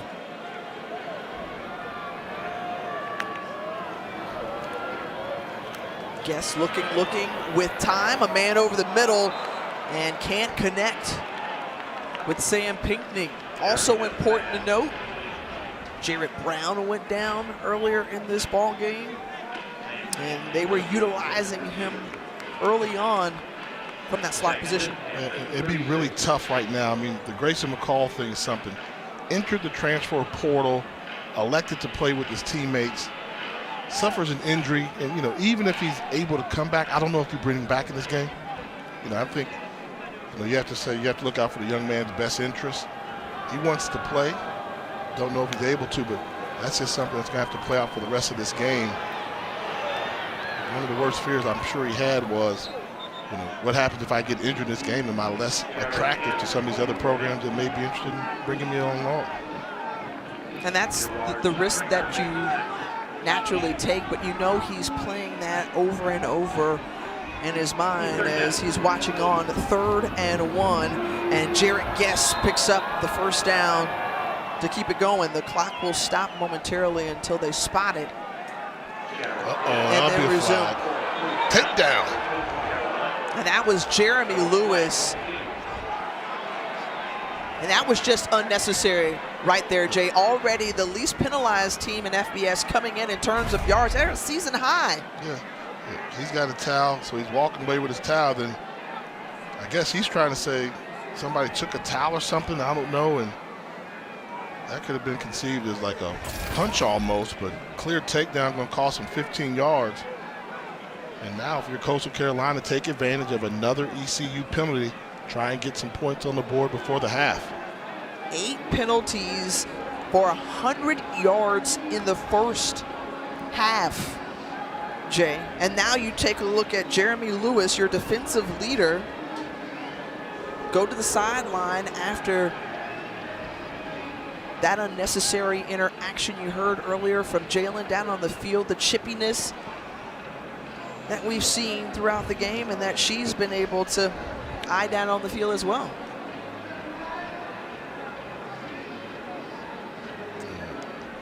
Long conversation there, but I mean, no matter what they say to you, unless a guy, we always see it, second person gets caught. Something obviously upset him a lot to make him react that way, but you can't do that. You can't do that to your team.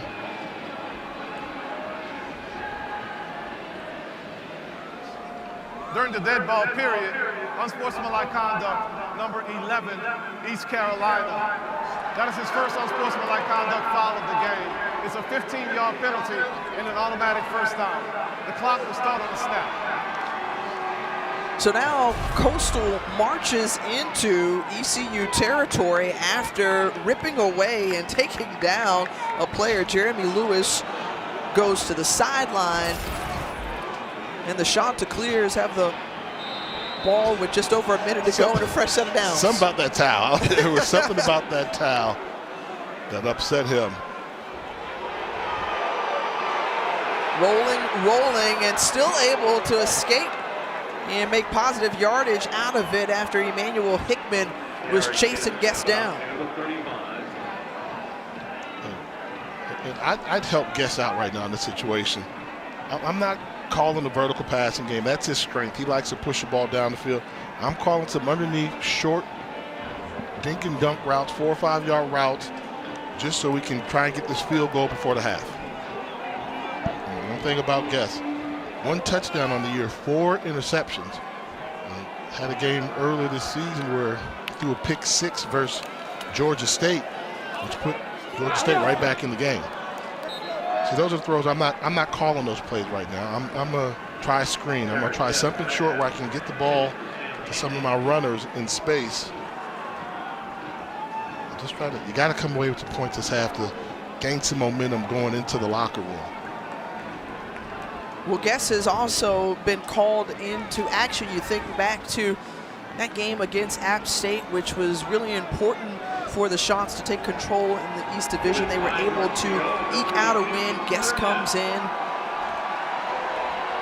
for the starting QB. And Guest now on 3rd and 5, feeling the pressure and not able to escape it. Brought down by Taylor Jackson.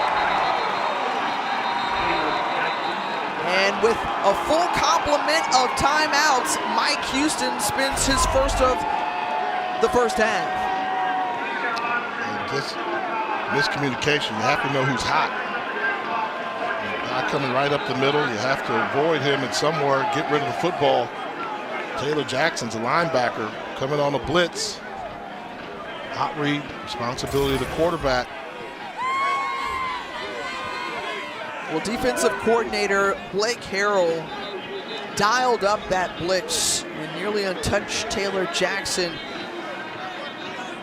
brings down Guest. A loss of 12 and 48 seconds remaining in the first half, and ECU looking to get the ball back. And if you're just tuning in, Grayson McCall out this quarter, questionable to return as the 3-time Sun Belt Conference Player of the Year is out. He helped to bring Coastal back into this ball game after ECU scored the first 10 points.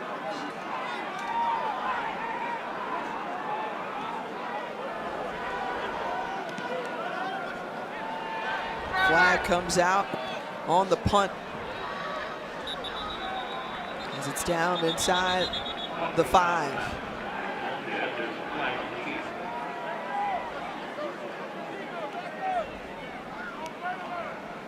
Illegal formation, number 13, kicking team is not lined up on the line of scrimmage. It's a 5-yard penalty, replay 4th down.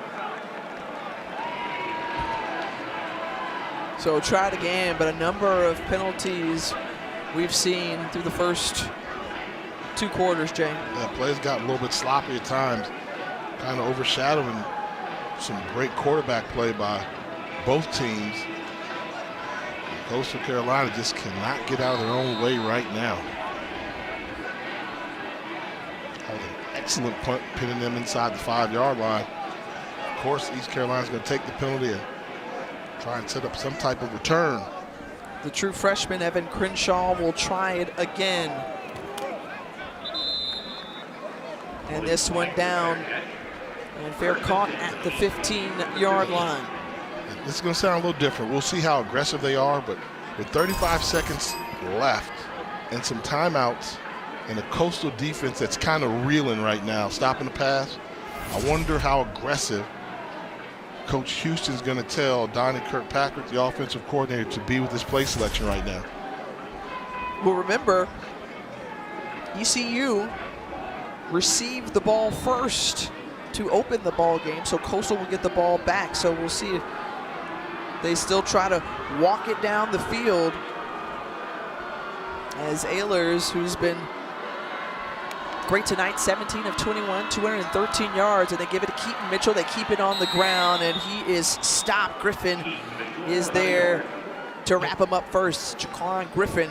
And now they may be just content, given the field position, the worst for either team, to take it into the locker room. Yeah, first play, running play to Mitchell. See, if he would have broke it, they might have got it going, but since he didn't, they're content taking it to the halftime with this 10-point lead. Ehlers puts it up in the air. The pass incomplete, so 4 seconds to go.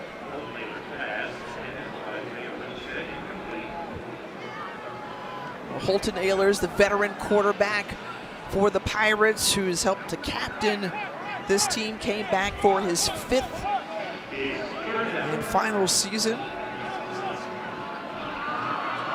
And what a difference maker he's been.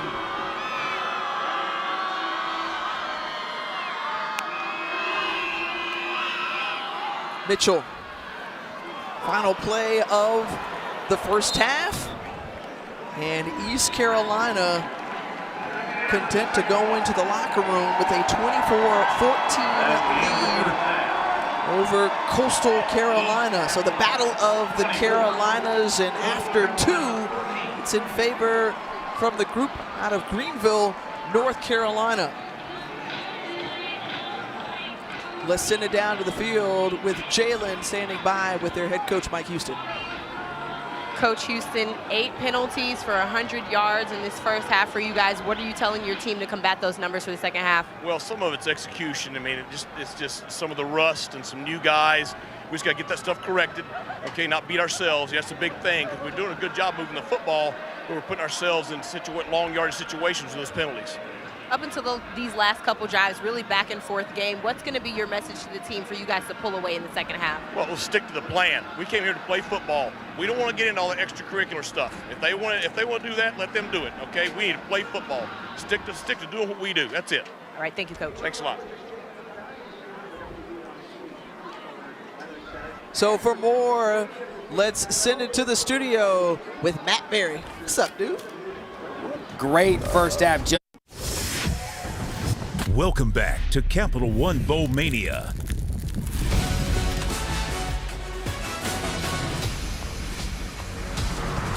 Welcome back to the Ticket Smarter Birmingham Bowl here as a part of Capital One Bowl Mania. 24-14 ball game in favor of East Carolina after 2 quarters. As we take a look at our first half stats, brought to you by Dollar General. And when you look at it, lopsided in favor of the Pirates. You see 142 total yards for Coastal Carolina. Now compare that to the 100 yards picked up on penalties for ECU. For East Carolina, a little bit frustrating. You see the total offense that's been there. They've been able to move the ball up and down the field, but putting themselves behind the sticks with costly penalties, particularly the 15-yard variety. But I'm going to give credit to the Pirates. They were able to separate themselves a little bit late after falling down by 4 points. They managed to put 2 scores on the board going to halftime with a 10-point lead. And the second half is underway. Braden Bennett collects it for the Chanticleers on the return, and Bennett tripped himself up just around the 20-yard line as we send it down to the field with Jalen. Thanks, Tiff. I got a chance to catch up with Coach Staggs at halftime. He said he went into the training room to check on Grayson McCall's status. He said that it is still questionable if he will return to this game. Jared Brown, like we said earlier, is for sure still out for the rest of the night. But he said he knows his guys are going to come back out here and fight. He said even when we change coaches, even when we've lost games, even when we had games canceled on us, we keep on fighting. And that is the culture of this team. And so he's very excited about how his guys are going to come out in the second half. Well, thanks so much, Jalen. It was Grayson McCall who injured himself in the upper body area after scoring a touchdown, and Guest was able to get it out in time. That's Braden Bennett on the carry. But the loss of Grayson McCall was huge, as ECU saying they came up with it, but he was down. Jairo Wilson on the tackle after a pickup of 5. Jay, how does then that change things? Second down.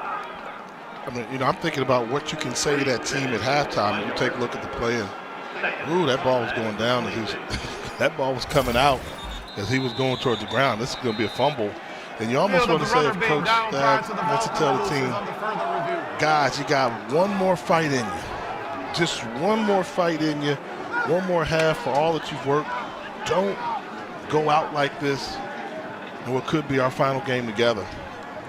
Well, you think about how the season started. They got off to 6 straight wins. They were immediately bowl eligible after that. Then, as Jalen mentioned, that canceled game against Virginia in Charlottesville following that November 13th shooting that claimed the life of 3 Cavaliers football players. So that game gets canceled. Then you make it all the way to the Sun Belt Conference Championship game, right? You lose to Troy. The day after, your head coach takes another job, as Jamie Chadwell went on to Liberty, and just a lot of change going on. But do they have the fight? And that's another review right there. And you see stripping it loose was Gerard Stringer. So Stringer was ripping it out of Braden Bennett's hand as he was going to the ground. And they've done a good job, you know, all the distractions that you listed and all the circumstances they had to overcome. Just wonder, this last blow may have been a little bit too much. You know, the guys leaving, and you know, as much as they try to say, you know, we're a team, you feel some way if your teammate is not there to play with you. You know, you guys do off-season preparation together, you guys lift weights together, you study together, you cry together, you enjoy stuff together. When they're not there, you know, there's an emotional void that's tough. I mean, the only thing tougher is having an injured teammate not there, but you understand that situation. So it's be real interesting to see how Coach Staggs can keep this team together here in just this one half of football. You got one half of football left together, not going to be off to a good start because this is going to be a fumble. And they're going to lose possession. And these wheels could fall off really quickly, or they can find a rallying cry. After further review, the ball came loose prior to the ball carrier being down. In the immediate continuing action, number 5 for East Carolina recovered the ball. It's first down, East Carolina at the 27-yard line. So Jairo Wilson comes up with it. One play, one review to start this third quarter. And the ball falls into the hands of East Carolina.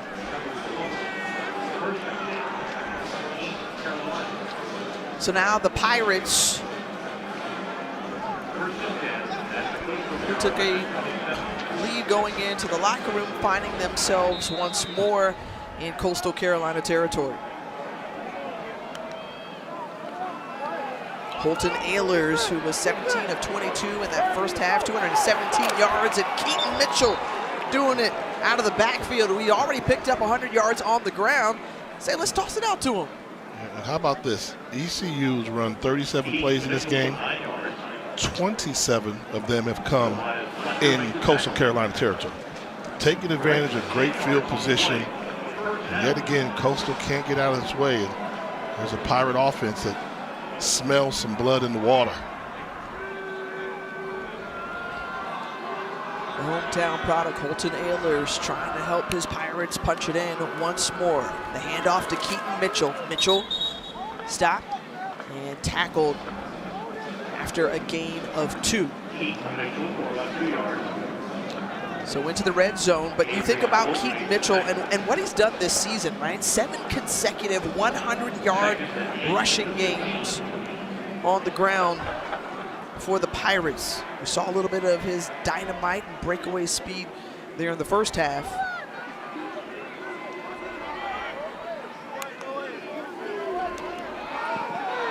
Got him. Got him right there. Over to C.J. Johnson, back to Holton Ahlers trying to get in, just short of the end zone. You got guys that are playing defense that aren't used to being in there, getting their most playing time of the season. They're going to bite. We've seen double moves. We've seen some razzle-dazzle plays, some misdirection, and there the quarterback, Ayler, is able to sneak out of the backfield wide open and almost gets this ball across the goal line.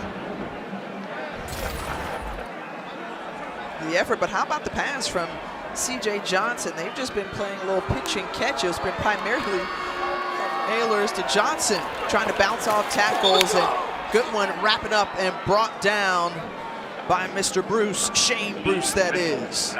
Loss of 3, 2nd and goal on upcoming. And one of the few times we've seen Keaton Mitchell make a mistake, when it's not there on the 1-yard line, you don't try to bounce it outside unless you're 100% certain.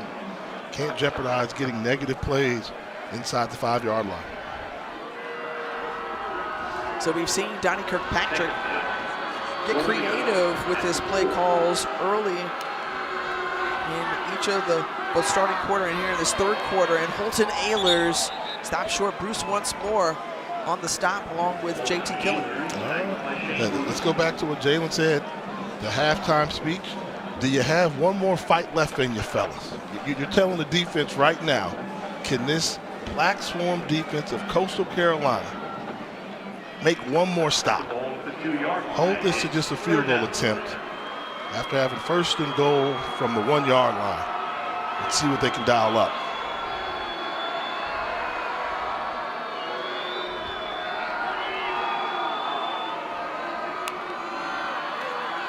Ahlers back to pass, looking in, flicks it in, and a touchdown into the hands of Jalen Johnson, who holds on to it after getting popped. So converting on the turnover, and ECU punching it into the end zone. Once again, 3rd passing touchdown of the night for Mr. Ahlers. And as you mentioned, the key thing, Jalen Johnson able to hold on to this football, going full speed across the coverage as Charles Arnold came up. Number 38 White and put a nice lick on him, but not able to dislodge the football. Touchdown ECU. 4th receiving touchdown of the season for the junior out of Duluth, Georgia.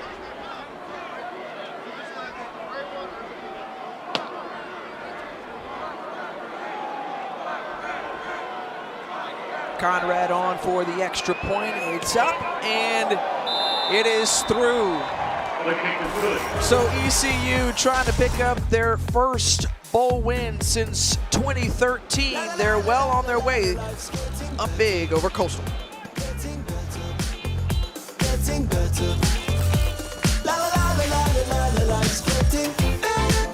Let's take a look at tonight's Smart Plays, brought to you by Ticket Smarter.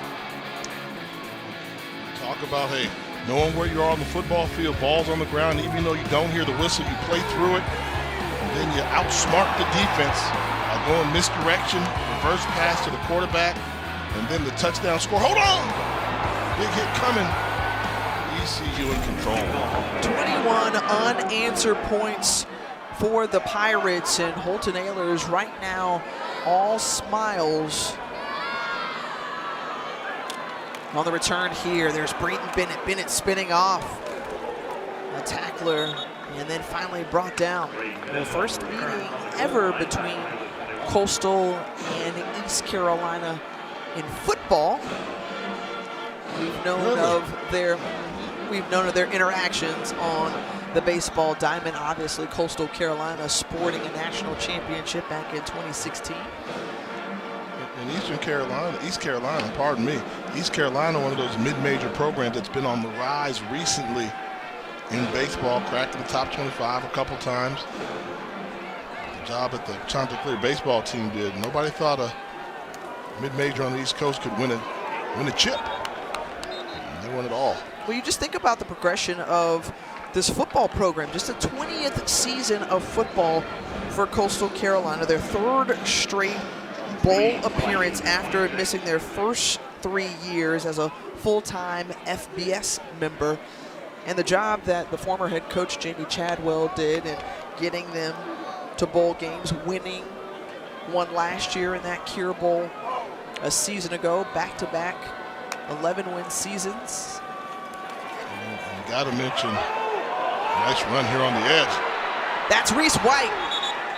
Reese White, who's done an amazing job on that run, a pickup of 27 yards. So perhaps that gives them a little lift or boost here for the Sharks. Yeah, a little spark for the Miles Berry. Took a pretty poor angle going inside, not having leverage, and White made him pay with speed to the perimeter. And just to finish up on that Coastal Carolina, for me, I think Coastal Carolina football, I think Joe Mobley. And Joe Mobley is a guy that really built this program, invested in this program, realized it could be a diamond in the rough. He picked Chadwell to be his successor and had something to do with the new coach, Tim Beck, coming along as well.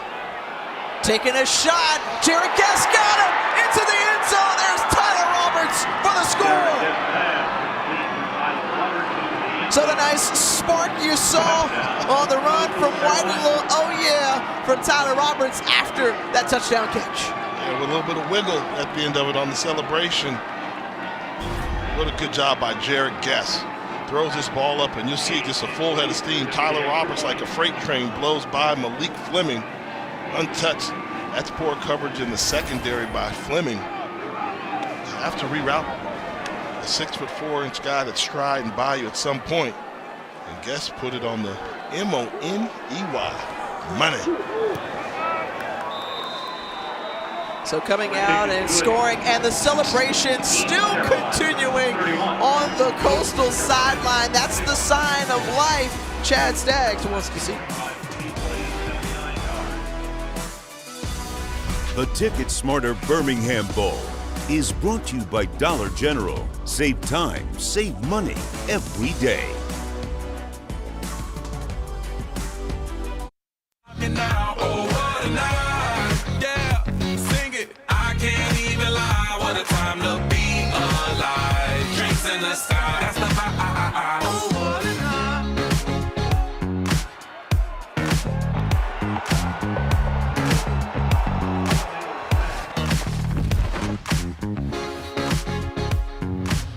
Good vibes as we keep it popping here from Birmingham. A 10-point ball game as Coastal Carolina inching their way back into this one. Liam Gray on the kickoff. Here's Keaton Mitchell on the return. Keaton Mitchell, who's got some breakaway speed across the 30, 40, still going. Keaton Mitchell, and he's finally brought down out of bounds. So Keaton Mitchell, 56-yard kickoff return, setting up great field possession. And the night of auditions, and Keaton Mitchell showing you he's more than just a running back and a threat out of the backfield. On special teams, great job setting up his blockers, and look at the speed. Turning on the jets. Keaton Mitchell can fly. Can do it all. Dynamic running back. We've seen some of that today. Back-to-back 1,000-yard seasons. He gets a break for a second, and Mr. Edmonds comes on to the field. Kamaro Edmonds standing alongside Ehlers. The handoff and nowhere to go, and that was quickly snuffed out by the Chanticleer's defense. And they've won a couple battles on first down, but take advantage of it now. This game down by 10. Defense, step up, make a play right now. Try and stop them to a 3-and-out right now, which would be huge. Can the secondary hold up? And that's what it comes down to. We know that East Carolina's going to take advantage of the backups in there in the secondary. Who can make a play defensively?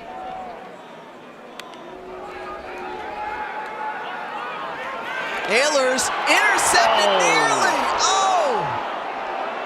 A prime opportunity for Tobias Fletcher, and he drops it. And the Coastal fans wish they could have that one back. This is the opportunity to make a big play. I mean, this is it. You're rolling coverage that way. One of the few times that we see Ehlers misread the coverage, and Tobias Fletcher missed a huge opportunity that his defense desperately needed.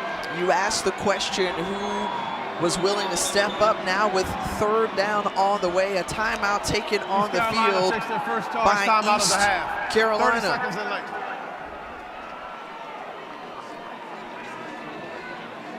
When you think about the season that Holton Ehlers and this East Carolina team has put together, 7-5 on the year, and when we talked with head coach Mike Houston, he said this is a season of almost, right? 3 kicks away from a 10-win season. They outplayed NC State, but had a heartbreaking loss there.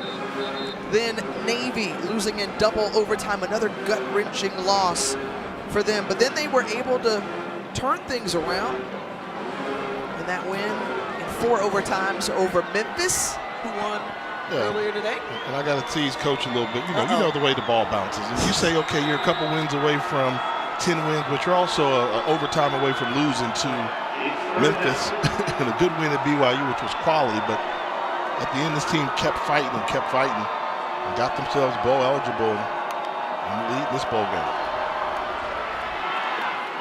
The pass complete to Winstead, making a move on the defender and stopped short of the marker, gain of 9, so that'll bring up 4th down. Joshua Madison making the tackle. Holton Ehlers standing steady right there to go for it. Yeah, and the crossing route.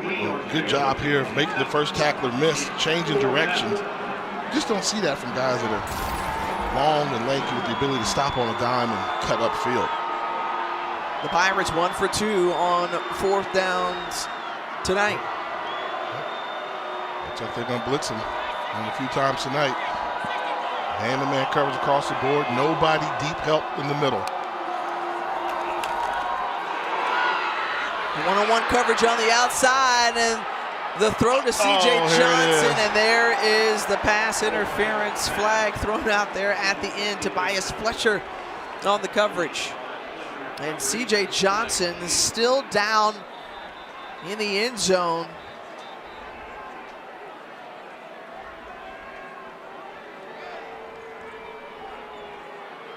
And Johnson getting some attention here again. Yeah, and if I see what Fletcher was trying to do, but you always want to say just turn around and locate the football. They can't call that on you. But when you do that, you block or you impede the wide receiver's chance to stop and make a play on the ball. And he was not making a play on the ball. You have to be better than that. You know, Division I FBS cornerback, ball hangs in the air that long, you have to be able to locate it and not get called for that flag. C.J. Johnson. Pass, it's 1st down. Wow, they picked up the flag for pass interference. Whoa. Wow. Well, Explain this one to me. I mean, are you saying it's an uncatchable ball? No, it didn't go out of bounds. It was in the field of play. And I thought they did not give him a chance. Look what his ball is. Is he making a play on the ball? No. Oh, come on. No. That's pass interference. Yeah. That's PI.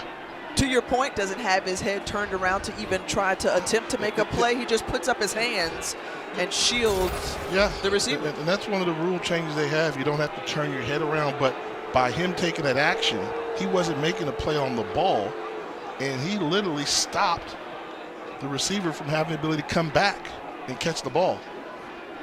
Hey, to me, that's pass interference all day long. He wasn't making a play on the ball, doing it, but let's see if Coach Carolina can take advantage of the situation. Second forced turnover of downs for the defense, and the pass complete to Pinckney, and Pinckney into Pirate territory, a 24-yard pass and catch. Starting to see Coastal Carolina starting to find a little groove right now. Guess hit the touchdown, last possession out. Now goes to Sam Pinckney, who's been the leading receiver for Coastal Carolina all season long as they cross midfield.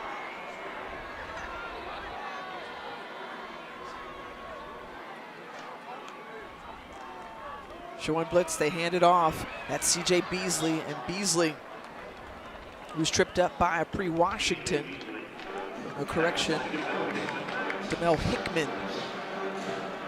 I think you'll see that play again. That could have broke for more yardage there. There was a downfield block that was missed by the wide receiver on that second level, but good job winning the matchup by Antoine Loper on the right side.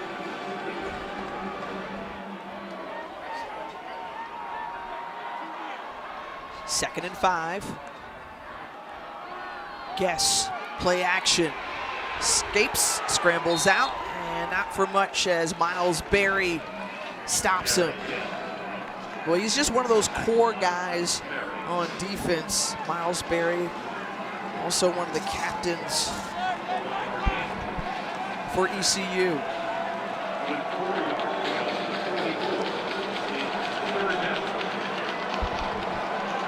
Two-down territory here. If you don't come up with a negative play, I believe they'll go for it on 4th down. That being said, you don't need to pick it all up here. You just need a positive yardage play. The line to gain the 39-yard line of ECU. Coming in to make the tackle again was Hickman. Hickman, who spied the quarterback the entire time from his cornerback position. And a flag comes out toward the end of the play. Is this on East Carolina? The least penalized team in the country. You're going to keep the drive alive. After the play was over, unsportsmanlike conduct, number 99, East Carolina. That is his first unsportsmanlike conduct foul of the game. It's a 15-yard penalty and an automatic first down. We have seen a handful of unsportsmanlike penalties called against ECU tonight. So after the great play made by Hickman. Yeah, J.D. Lamplin, the freshman, is called for a penalty after the play was over with. And, you know, Coach Houston said he doesn't want his team at halftime. We can't get caught up in all the antics. Let's just play football. He thinks he has a better football team, but we've seen him time and time again get caught up in the antics and unsportsmanlike penalties. Oh, the blitz, and Stringer strips it loose, and he's able to recover it. What a play by Gerard Stringer.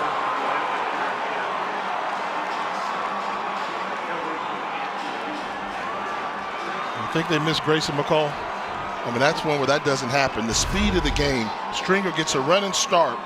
You have to make a move on him early, and this is just a great individual effort. The strip, sack, recovery, the trifecta. Tip your hat to Gerard Stringer for that play. They hand the ball right back over as East Carolina +9 in turnover margin, one of the best in the country. But to your point, Jay, I mean, that's kind of the thing that you go back to. Grayson McCall, injured back in that first half on that touchdown run, opted to come back and play after entering the portal with his team. And now ECU looking to take advantage of that turnover. And that was a big one. It really was, because Coastal had a little momentum. They took advantage of the penalty, and then they put the ball on the turf, and now that defense is on the field once again against a red-hot quarterback in Holden Ayers.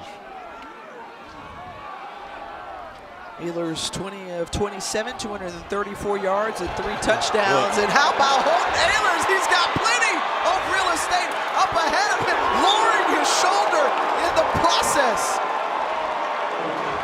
That's a football player right there, folks. Pulling out all the stops in his last game as a quarterback for the Pirates. Fools the whole defense. Great job on the fake. And look at this, looking for some contact. No, I'm not going down. I want every yard. Give me mine. Football on Ehlers. Let's send it down to Jalen. Tiff, earlier this week when I talked to Holton about what he wanted his legacy to be, he said, I want to be known as a guy who leaves every single part of me on the field, and he just did that on that play. No doubt, Jalen. I mean, you just think about the effort that you saw from your quarterback and welcoming contact, but more importantly, his legacy is already cemented.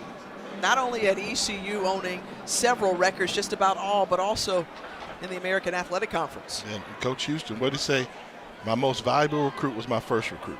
The moment he was able to recruit Ehlers to stay home, stay in that Greenville, North Carolina area, and grow with the program. He's seen the lumps, he's seen the good and the bad. And pass incomplete to Jalen Johnson.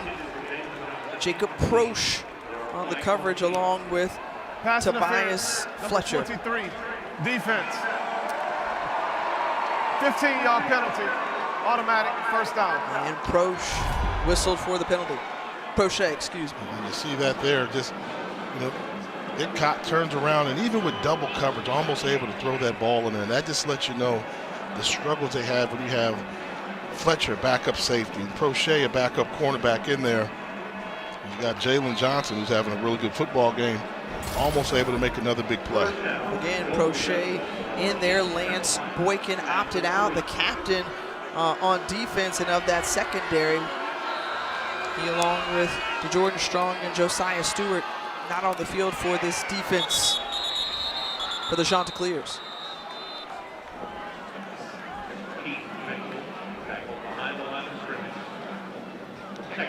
We'll say this, it's not been easy for East Carolina to run the football down in the red zone, and that's a big reason why. Gerard Clark, stuff in the middle, so they've had to come up with creative ways to get the ball in the end zone. But if you try and run up there, and Clark say, if you try to run it at me, you're gonna have a problem. Run into a wall if you come my way. Holton Ahlers, and it's incomplete to Winstead. Winstead, who's already caught 2 touchdowns tonight. And now 3rd and goal. And so if you're Donnie Kirkpatrick, what do you dial up for this offense from the 5? Yep, they've been able to run the ball off tackle a little bit, which they've had some success. You can't run up the middle. You run off tackle a little bit, but then you've got these big wide receivers. You have to figure out who gets a matchup on the guy with the least experience and go one-on-one.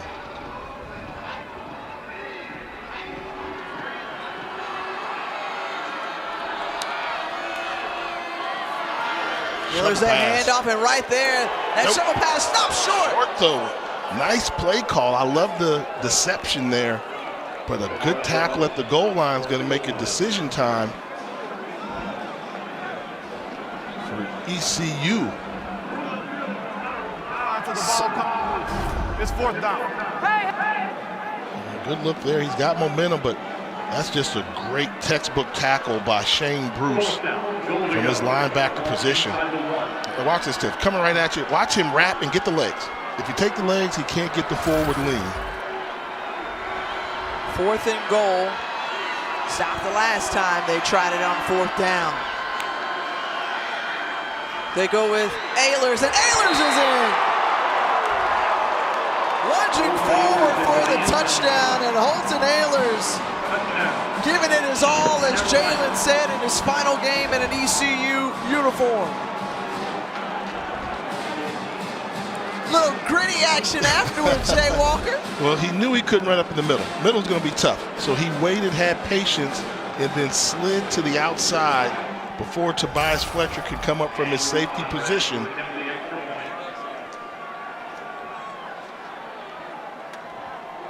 Holton Ahlers getting it done.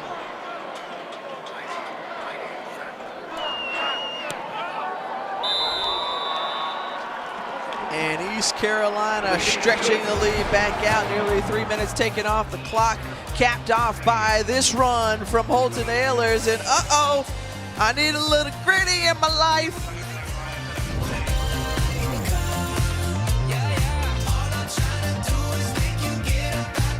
Up next, we'll cap off our bowl quadruple header with Wisconsin and Oklahoma State in the Guaranteed Rate Bowl. You can always watch it on the ESPN app from anywhere. Big 10 meets Big 12. Chase Field, the home of the Arizona Diamondbacks. Here, East Carolina scoring 14 points in this 3rd quarter, all off of Coastal Carolina turnovers.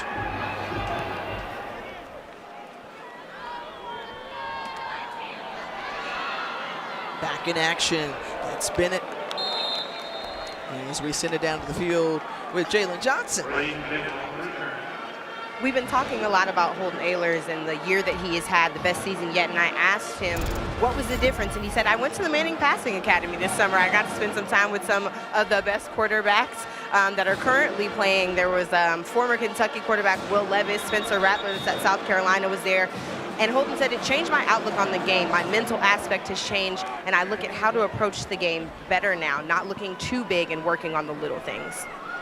Absolutely. I mean, so many times people think the quarterback position is just about completion percentage and touchdown interception ratio, but it's about being a leader on and off the field, your approach to the game, and nobody will get it better. Distance to the goal, automatic first down. This is number one's first unsportsmanlike conduct foul of the game. And you can make the argument nobody's had a better approach to the game of football, the quarterback position, than them Louisiana boys. You know what them Louisiana boys are? Go ahead, hit me with it. Peyton and Eli from New Orleans. So their approach to the game was different. Grew up as a quarterback, son of a QB legend and Archie Manning, and they kept it going. I always like to give a shout out to Cooper. People forget Cooper was a really good quarterback too, and then he moved to wide receiver. So he just bucked the tradition. Well, he was first. He was first, but then he was like, nah, I'm going to do something a little different, I think. Archie Manning going to Texas. Arch. Yeah, Archman, excuse me. Big sign for Steve Sarkisian and the Longhorns. False start, number 57, offense. Half the distance to the goal, first down. And right now, if you're Coastal, you have to be really careful here. Back-to-back penalties. We've seen Will Lampkin be a little off his game tonight. His third penalty of the night, and I keep going back to what Jalen said. You've mentioned it too about Chad Staggs. What do we have left in us? Where's that last push, that last fight, that last oomph? That's needed. Down by 2 scores. Reese White on the carry, wrapped up and brought down by Revel.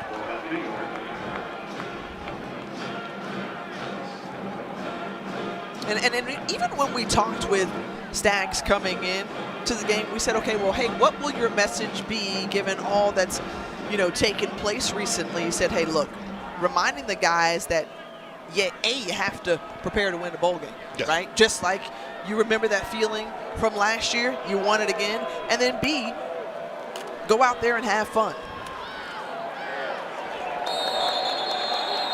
And C.J. Beasley is brought down by a number of Pirate defenders. So Chad Staggs, the interim head coach, but on the same day that he was named the interim, a new head coach was named for Coastal Carolina, and Tim Beck, and we had an opportunity to talk to him before the game. And he's ready to take over this program, who he calls a dream-type program situation for him. Pinckney makes the catch, but it's out of bounds. Force a punt right now, and these guys fought, and there's a lot of football left to be played there, but I think going into halftime, you kind of knew if Coastal couldn't come out and jump on ECU early in the second half, that it could make for a long second half. And there's a good look there at Tim Beck, named the 4th head coach of this Coastal Carolina program. Longtime offensive coordinator, last 3 seasons spent as the OC at NC State. A wealth of coaching experience, and he says, hey, look, I've just been trying to get to know the players and meet them all. That's been my job here in the month of December. Our upcoming featured ESPN football lineup.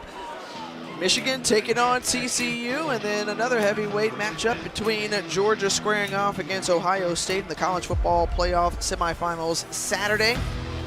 Penn State and Utah face off in the granddaddy of them all Monday. Don't forget about that one. And of course, the Bills battle the Bengals in a big Monday night football matchup. That's also on ABC, ESPN2, ESPN Deportes. Look, just check out our ESPN networks in addition to the app in your cover. He had a great conversation with Tim Beck. And his first order of business is going to try to lure Grayson McCall to stay with Coastal. He said, you know, he's talked to all the players and he knows about 80% of the team right now, trying to meet them all. I thought it was fitting where, did you notice as we were talking to him, Jared Brown came up to him, hey coach, how's it going? Brown, Sun Belt Freshman of the Year, letting him know, hey, you're my coach. So that makes me think that Tim Beck's doing something right down there to have players embrace him, and he's done a good job of staying out the way. He wants them to focus on this game. Mitchell on the carry, brought down by Emmanuel Johnson. And just to finish off that point, he said, look, this is a game where I'm kind of like getting ready. I'm right there alongside everybody, but I don't quite know what to do because I'm not actually coaching in this one. I'm just trying to help and be of assistance wherever I can. Yeah, I don't think he knew where to stand on the sideline where he was supposed to be. And the flag comes out as we were nearing the close of the third quarter. Offside, number 3, defense in the neutral zone at the snap. The 5-yard penalty results in a first down. So the Georgia Tech transfer, Jaquan Griffin, whistled for the penalty. Order will be extended for 1 untimed down. I wonder how close was it. He must have been blatantly over. You know, 17-point game, they're normally not calling that unless you're completely over the line of scrimmage. And good look at Coach Staggs. Reiterate again the job that they said he's done, keeping this squad together just to make it down here to come here and have a chance to compete in this bowl game.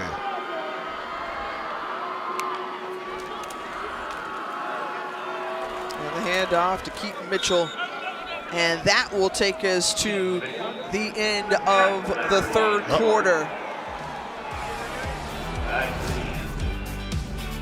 What a quarter it was for ECU, capitalizing off of turnovers and stretching out their lead after 3.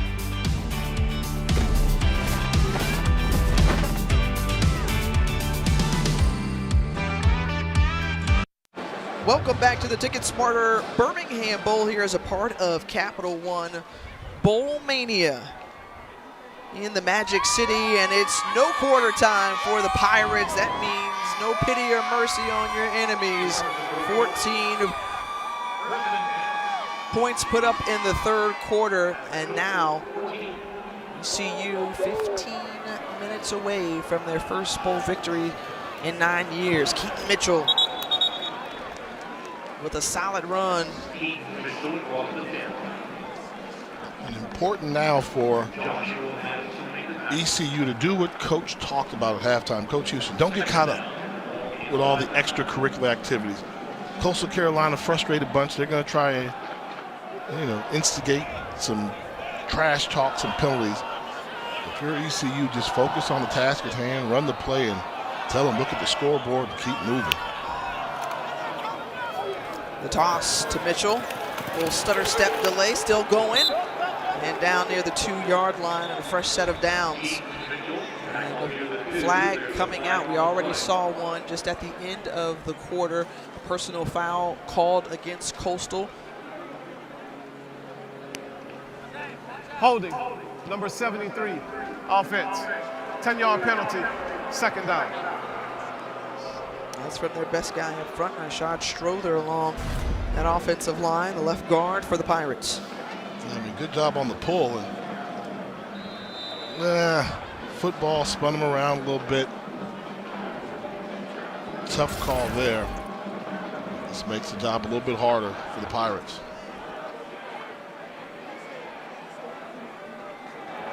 And I don't know if you do Coastal any favors calling those penalties, moving them back, because now the way they've been throwing the football, East Carolina's like, now we have more room to pick apart the secondary. Ahlers, who's been terrific tonight, finds a wide open man, and that's C.J. Johnson for the 11-yard touchdown catch. More room to pick apart the secondary. Secondary that's beat up and stuck with a number of reserves or backups in the game. Forced to play, you allow C.J. Johnson, clean release, middle of the field, open.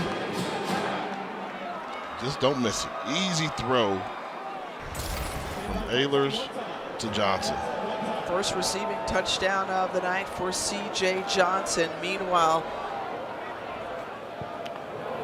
Holton Ehlers continuing a fantastic night.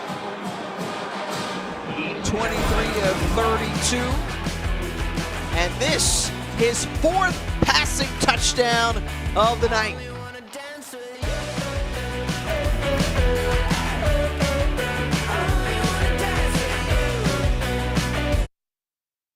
We keep on bowling tomorrow with 3 more games on ESPN. UCF squares off against Duke in the Military Bowl presented by Peraton. It's our first game at 2. Then Kansas facing off against Arkansas in the AutoZone Liberty Bowl, followed by Texas Tech and Ole Miss in the TaxAct Texas Bowl. Another great day of bowl games on the way. And again, don't forget, one more here tonight, the Guaranteed Rate Bowl between Wisconsin and Oklahoma State. Say that TaxAct Bowl 3 times fast.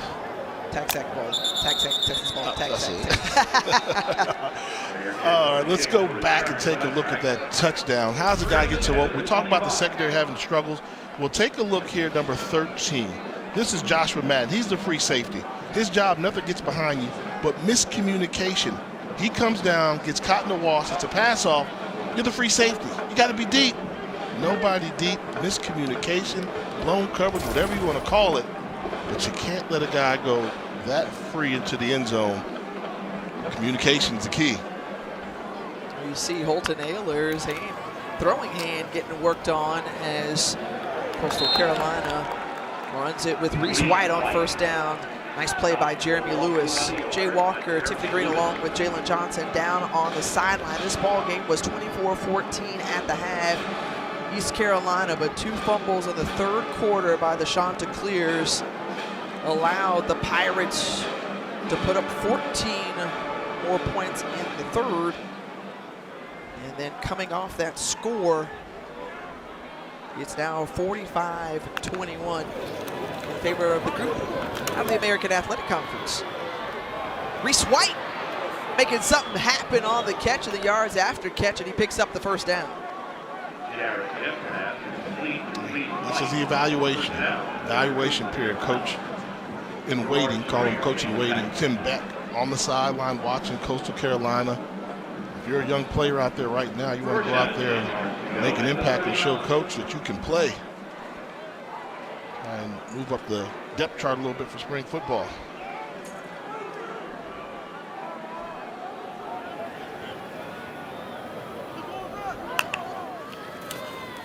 First and 10, the handoff, and a nice little gap there for Reese White on the carry on first down as we send it down to Jalen for more on Coach Beck.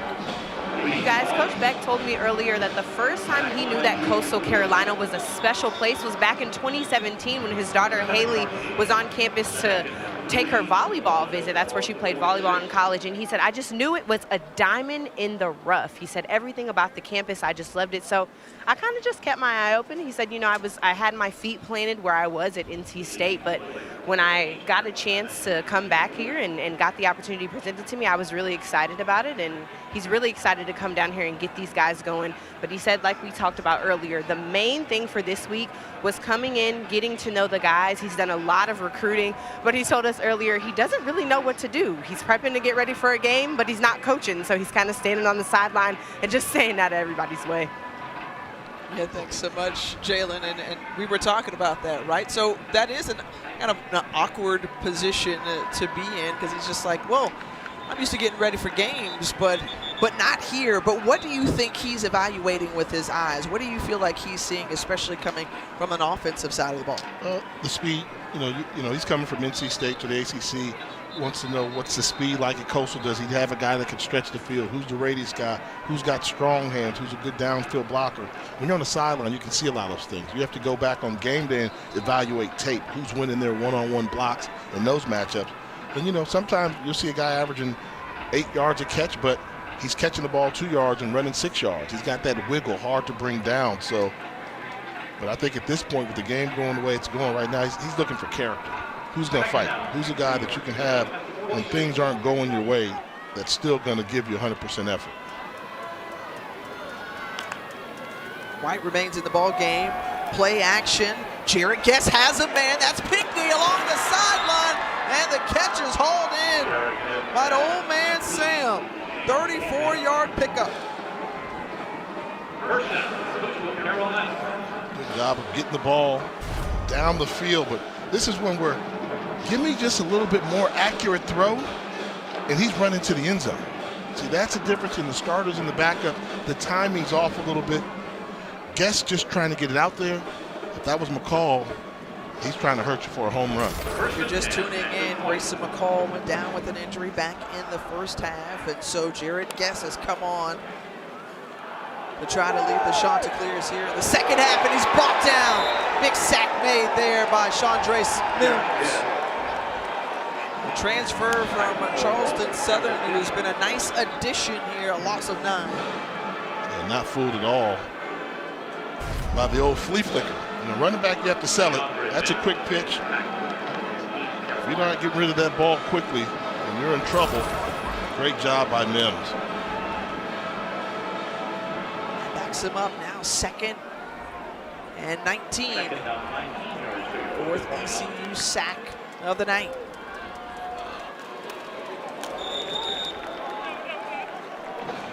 Minimal gain for White there.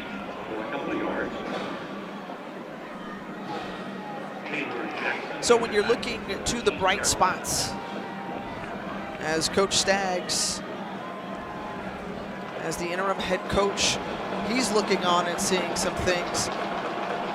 The next coach, Tim Beck, is seeing some things. What have you seen, Jay? Their uniqueness is their offense. You know, you don't see many offenses. We've heard coaches try to describe it. It's Navy from shotgun. It's option with passing. It's run, pass first. So these are some guys that know how to put points on the board, and they know how to win. And that's the key. A lot of these guys expect to win. Hit on the side. And a blow there as Stringer saw Guess going towards the sideline, but didn't give himself up, and then he finished off the play. And that's why they tell you, get down. Get down when guys are coming, they've got to beat on you. But, I mean, the future's still so very bright at Coastal Carolina. I mean, a program that's growing, one of the fastest growing programs in the country. You see Stringer with another hit, playing a really good second half. But the location's the key. You know, you can still recruit to Coastal Carolina. Now it's still an up-and-coming program with a high ceiling, and you can see why Tim Beck jumped at the opportunity to be the head coach. So yeah, I want to welcome you to the beach. 4th and 13 right here for Coastal. And the pass is incomplete to Tyler Roberts.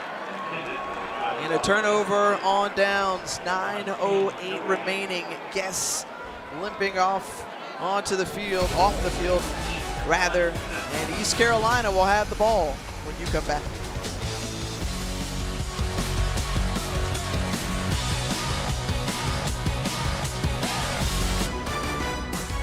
The Ticket Smarter Birmingham Bowl is brought to you by Ticket Smarter. Experience the power and excitement of live events with Ticket Smarter. Think smart, think Ticket Smarter. And Tax Act. File for less and get more. I always appreciate the just dedication. That's what I have to call it, because it's below 40 here. That makes no sense to me, though. Like, when I played, I would have pads on and look at people in the stands with no shirt on. Like, are you crazy? Meanwhile, Grayson McCall, who was done for the night in the first half after getting injured, landed awkwardly on his head and neck. Without him, and nice play and break up there by Matthew McDoom. But you think about just all that's probably running through this young man's head, having a fantastic season, winning the Conference Player of the Year again, deciding to enter the portal last week, says I'm going to play and finish out the season with my team, and then unfortunately gets injured here. Yeah, it's a tough one. You can't say enough about him. And the decision to enter the portal, people would say, I was wondering, why did he enter the portal if he's going to play in this game? But there were too many distractions. People were asking him, are you going to the portal? Are you getting ready for the NFL draft? Is this going to be your last game? So he elected to enter the portal and say, yes, I'm in the portal. Let's deal with that, and then I'll make my choice afterwards. And some unique things he did was he entered the portal, but he didn't go visit schools. He said, if a school wants to come talk to me, they can come on campus, come down to Conway, South Carolina, and I'll talk to them. But I'm getting ready for this bowl game. I can't leave my team out there.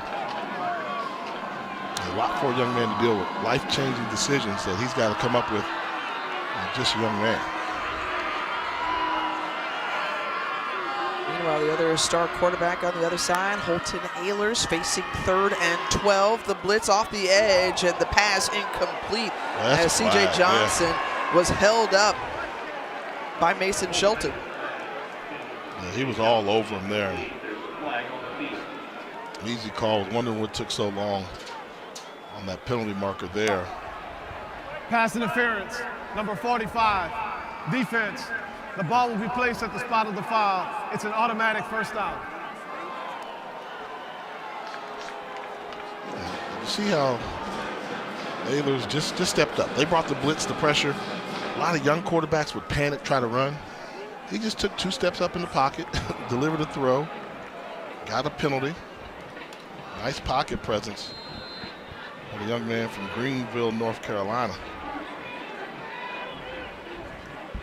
And we anticipated seeing a great quarterback duel in this one. Obviously, the night cut short for McCall. Holton Ahlers has put on a nice show tonight as he targets C.J. Johnson. Again, it's incomplete. And now we're seeing consecutive blitzes by Chad Staggs. Having a little bit of success, but when you blitz, the only problem is when you blitz, you're playing man-to-man coverage. So not only do you have to cover, but you have to make the tackle if the ball's caught. But I think he's seen enough of allowing Ahlers to get comfortable in the pocket and just pick apart his defense. Ahlers came into this ball game more than 3,400 yards through the air. And Keaton Mitchell trying to find a little space and brought down by Adrian Hope. Adrian Hope, the super senior out of California, Florida. California? I meant to say Ocala, Florida. Combination of Ocala and Florida. California, okay. They got some ball players out there. Right, look. Combine the East and the West. I know. And I'm from Florida, too. And I'm from California, so, okay.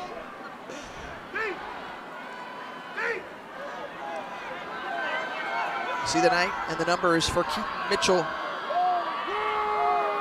A 3rd and 11 line to gain the 35-yard line. And Ahlers going for Winstead, tried to get that back shoulder, and it's incomplete. Yeah, misread the coverage there. He thought he had one-on-one, but it was actually a high look with somebody buzzing underneath. One of the few miscues we've seen from Holton Ahlers tonight. Coach Mike Houston. Almost wondered that going to be the end of his night as well, because they've got a backup quarterback who they rave about, and Mason Garcia, who they think could be a pro prospect. He'll be the future quarterback of this program. First punt of the night for the Pirates. Luke Larson out of Australia. Here to boot it away. Look out. And that's blocked. Great special teams play made, and coming in and charging in quickly for the Chanticleers was Jamison Tucker.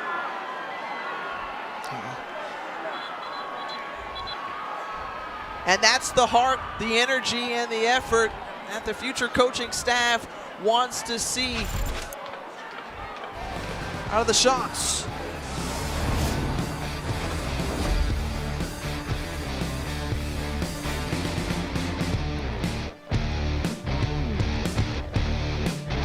Coming up next, Wisconsin and Oklahoma State. Braylon Allen, the remarkable young running back, just under 7 minutes We may start that game on ESPN2. We'll keep you posted here in studio. Thanks so much. Back here in Birmingham, new quarterback in for Coastal Carolina, Bryce Archie, the true freshman out of the Atlanta area, now taking snaps. Just 0 for 2 on the season through the air, so they keep it on the ground. But C.J. Beasley in a nice run of about a handful for Beasley. Archie, true freshman, nice size, has the ability to do those dual threat type things that Grayson McCall does, can run. Comes from a really good program, McEachern High School, as you mentioned, out of that Atlanta area. Chose Coastal Carolina over Michigan, Pitt, and UCF. We saw Jarrett Guest come in for Grayson McCall. And Guest went off the last possession. Gimping had his man, Mobley, but Tyson Mobley.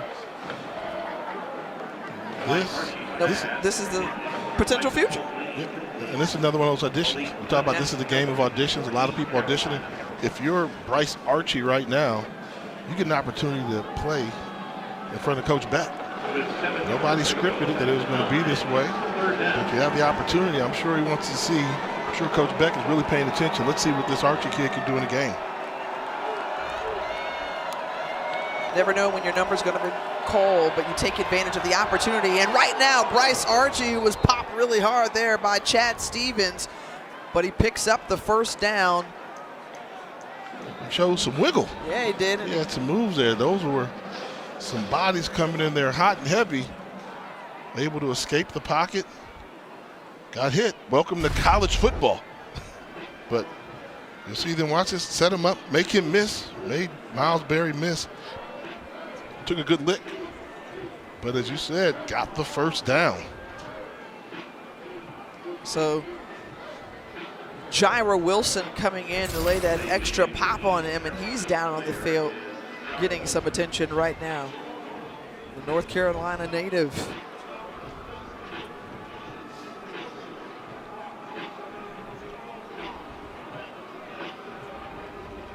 And so first and goal for Coastal Carolina with a third-string quarterback, Bryce Archie, in the ball game.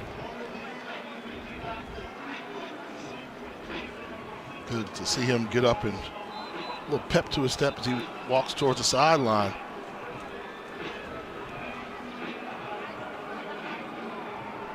That's college football. That's what it's all about. If you're Bryce Archie, you never know. You come into this game, you're the third guy on the roster. Don't know if you're going to play. Then you get in and get to throw a pass. You got to have a run, do a handoff. Mom and Dad are recording this right now, and he will play it all off season. See if he can finish up with a scoring drive. More importantly, he's getting some tape. And the handoff there, and the thrust forward from C.J. Beasley, and a touchdown.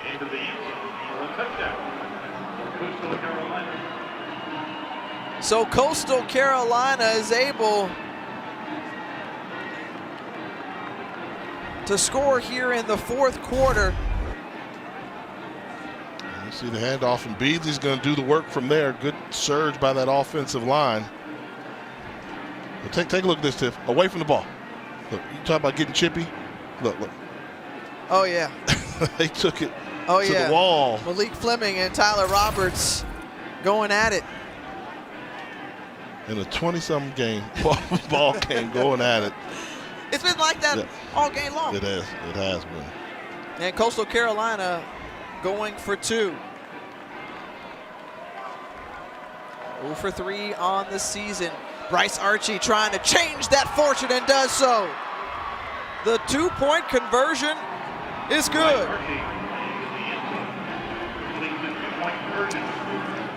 Gets his opportunity to play in the game, and hey, mama, check me out. I'm on TV. I handed the ball off for the run, capped it off with a 2-point conversion. Bryce Archie, I see ya.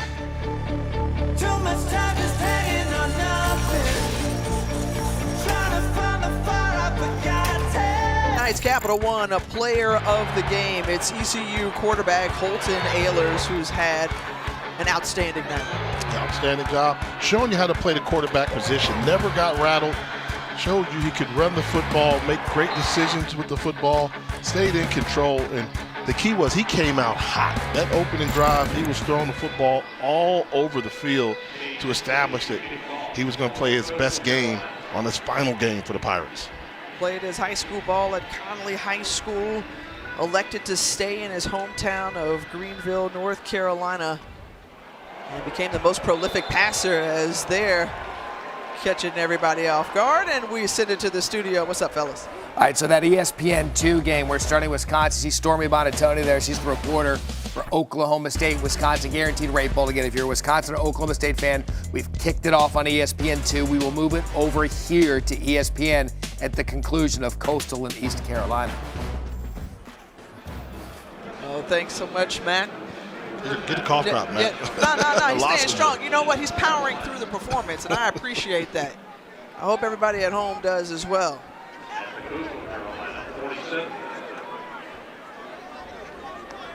Fourth straight possession to start in Coastal Carolina territory. Keaton Mitchell is taken down.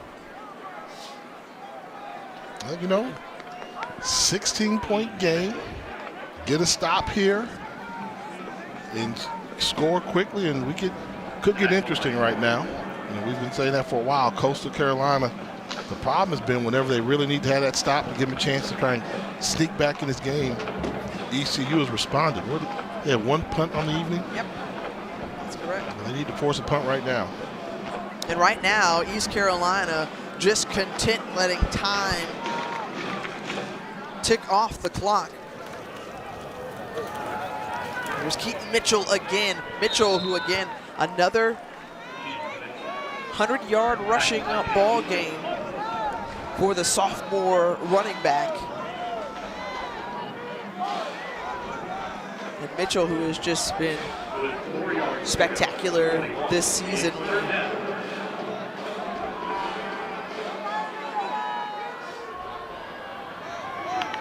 They say when he has a good day, we have a good day, and certainly they've had a good night here in Birmingham.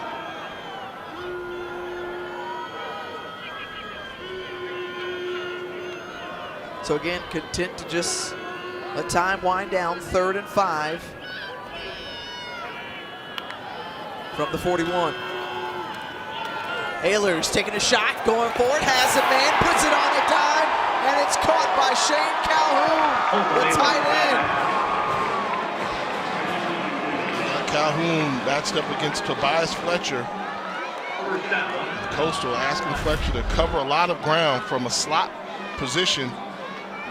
Just a little outside fade route. Good job. The ball location. And a big fella, Calhoun, 6'3", 245-pound tight end from St. Augustine, Florida, showing you he's got some wheels too. And again, this ECU offense has made a living in Coastal territory tonight, finding themselves with the 1st and goal, trying to bounce it outside, and Adrian Hope along with Shane Bruce making the stop behind the line of scrimmage.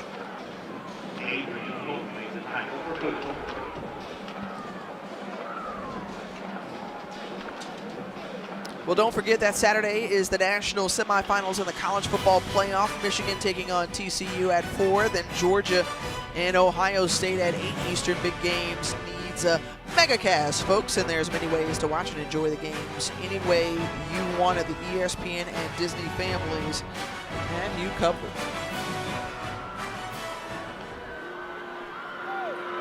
So 7 trips to the red zone tonight for ECU. They've come away with 5 touchdowns and a field East goal. Carolina takes their second choice timeout of the half. As the Pirates spend a timeout. So we were talking about, you know, our first Ticket Smarter Birmingham Bowl, the experience, part of the Gimme 5. What'd you think?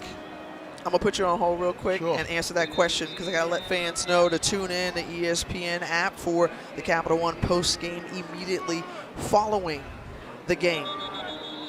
I've enjoyed it. I'll tell you, I've seen a lot of purple and gold in town, but the teal certainly stands out as well. You know, just 3.5 hours between these two schools, and the drive made here, or the flight perhaps. I've had fun. I like it. I've had fun. Birmingham's one of the best college football towns in the country. You know, we talk about off camera, and beat me on one, considering they don't even have a school here. Like, I would say Baton Rouge is a great college football town, but they got LSU. Right, but they got UAB here. They've got UAB in this brand new stadium, which is gorgeous. Yes, they did a good job with this stadium. Yes.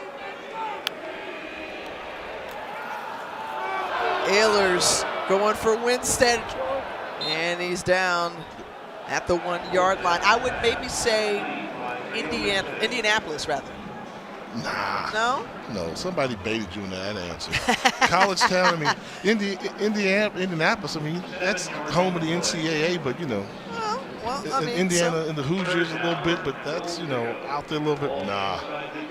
What about, well, Philly's just a great sports town. Sports town, but this college. But college. Like here, college sports is big. They have a number of college sports is big here. Yeah. I mean, it's huge. Well, the SEC is here. The SWAC office is here. Yeah. I don't know. I mean, 3rd and goal, lofts it up, and that's the 5th passing touchdown of the night for Holton Ehlers, a new Birmingham Bowl record. Shane Calhoun targeted twice and hauling in that one. 2nd touchdown of the season for the sophomore tight end. Once again, using that matchup against Tobias Fletcher. Calhoun won it on 2 plays during this drive. Just look at the quarterback. He knows where he's going with the football. I want that matchup, that one-on-one, taking advantage of the secondary. Good job of shielding Fletcher away from the ball by Calhoun as well. And continuing to pour on the points. 51 already scored, a Birmingham Bowl record, breaking that previously from South Florida back in 2016. And now going for the 2-point conversion, and they convert.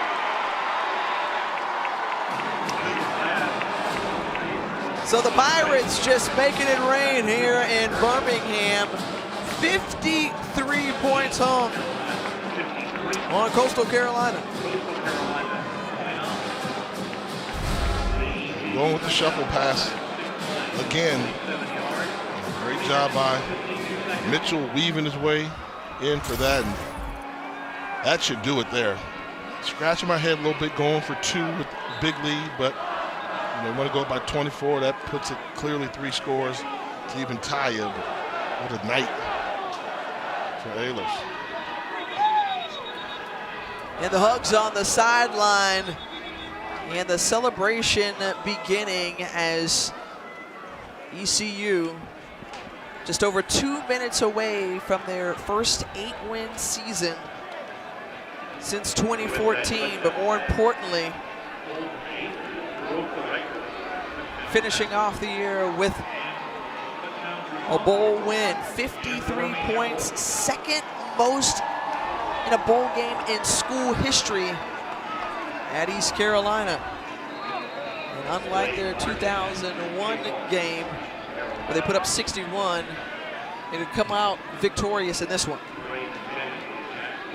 And credit, again, Mike Houston said, well, how would you characterize the way this year has gone? He said, well, this is the year that I say that we took that next step forward, right? They felt like they were legitimately a contender for the American Championship. Had a tough non-conference and equally tough conference schedule.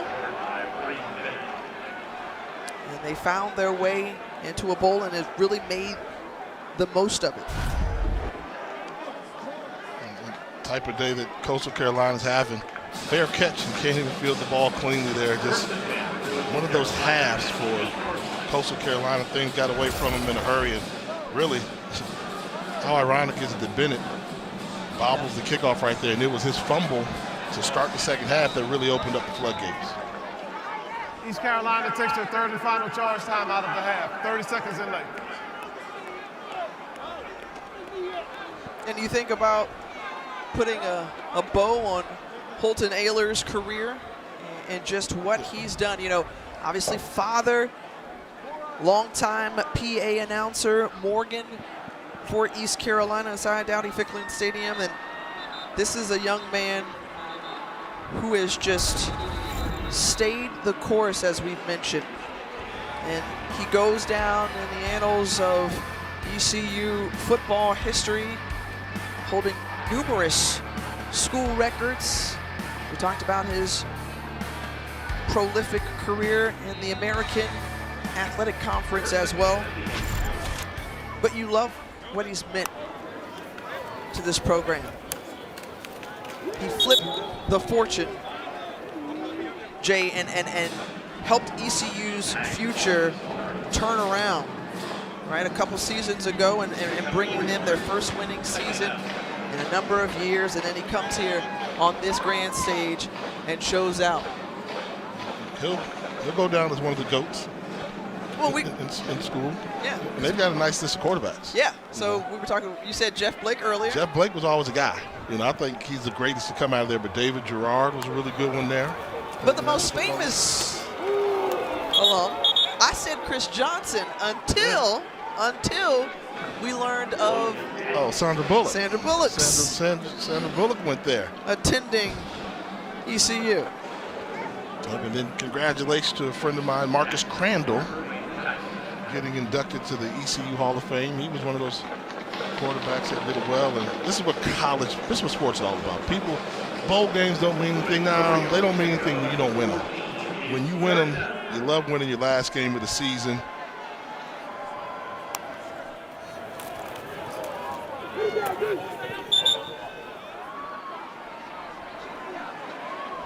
You think on the other side for Grayson McCall, who has a lot to think about and has to make a decision. He's entered the portal. Does he return here to Coastal Carolina? Does he try his luck elsewhere? Or does he prepare for the NFL draft? And some life-changing decisions on the way for that young man, as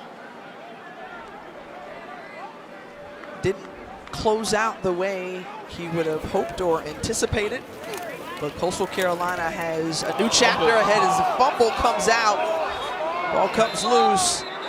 And Mike Houston, oh, there it is. With the running start. Yeah.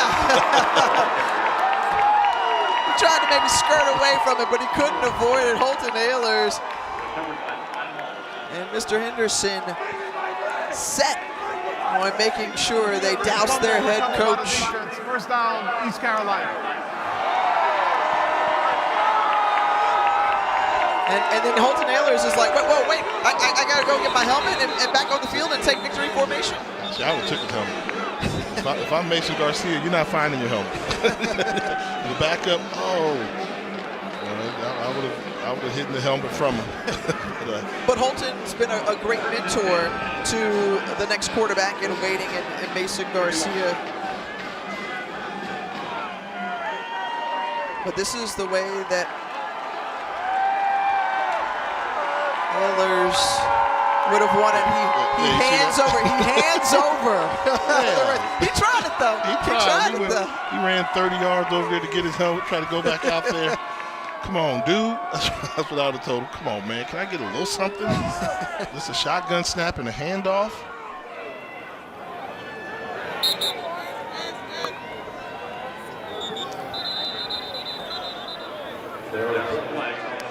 Illegal substitution. Offense. There were 12 players in formation. 5-yard penalty. First down. So at least we get to see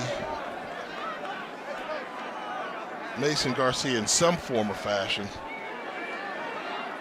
on the field, even if it's just a handoff duty, but 6'5", 242-pound sophomore for Myrtle Beach. They'll go into victory formation. If you're a quarterback, doesn't matter how you get snaps, but you know that's a pretty sweet way. Get on the field. To finish it and get on the field. That's right. They'll have to take another one, and when you're watching the game, you do all those weeks of practice. I'll always say this: touching the field is better than not touching the field, no matter how it comes.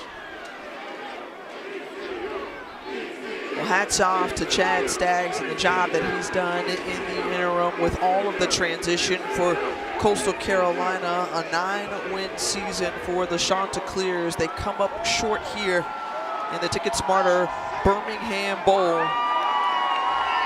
And all the emotion pouring out for Holton Ahlers.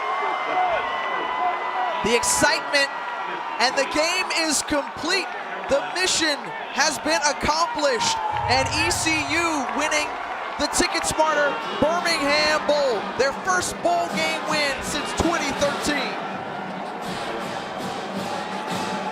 An outstanding all-around performance, 486 yards of total offense picked up, capitalizing on miscues. 53-29 for Jay Walker. I'm Tiffany Green along with Jalen Johnson. We say so long and send you over to Beth Mowens and Kirk Forson.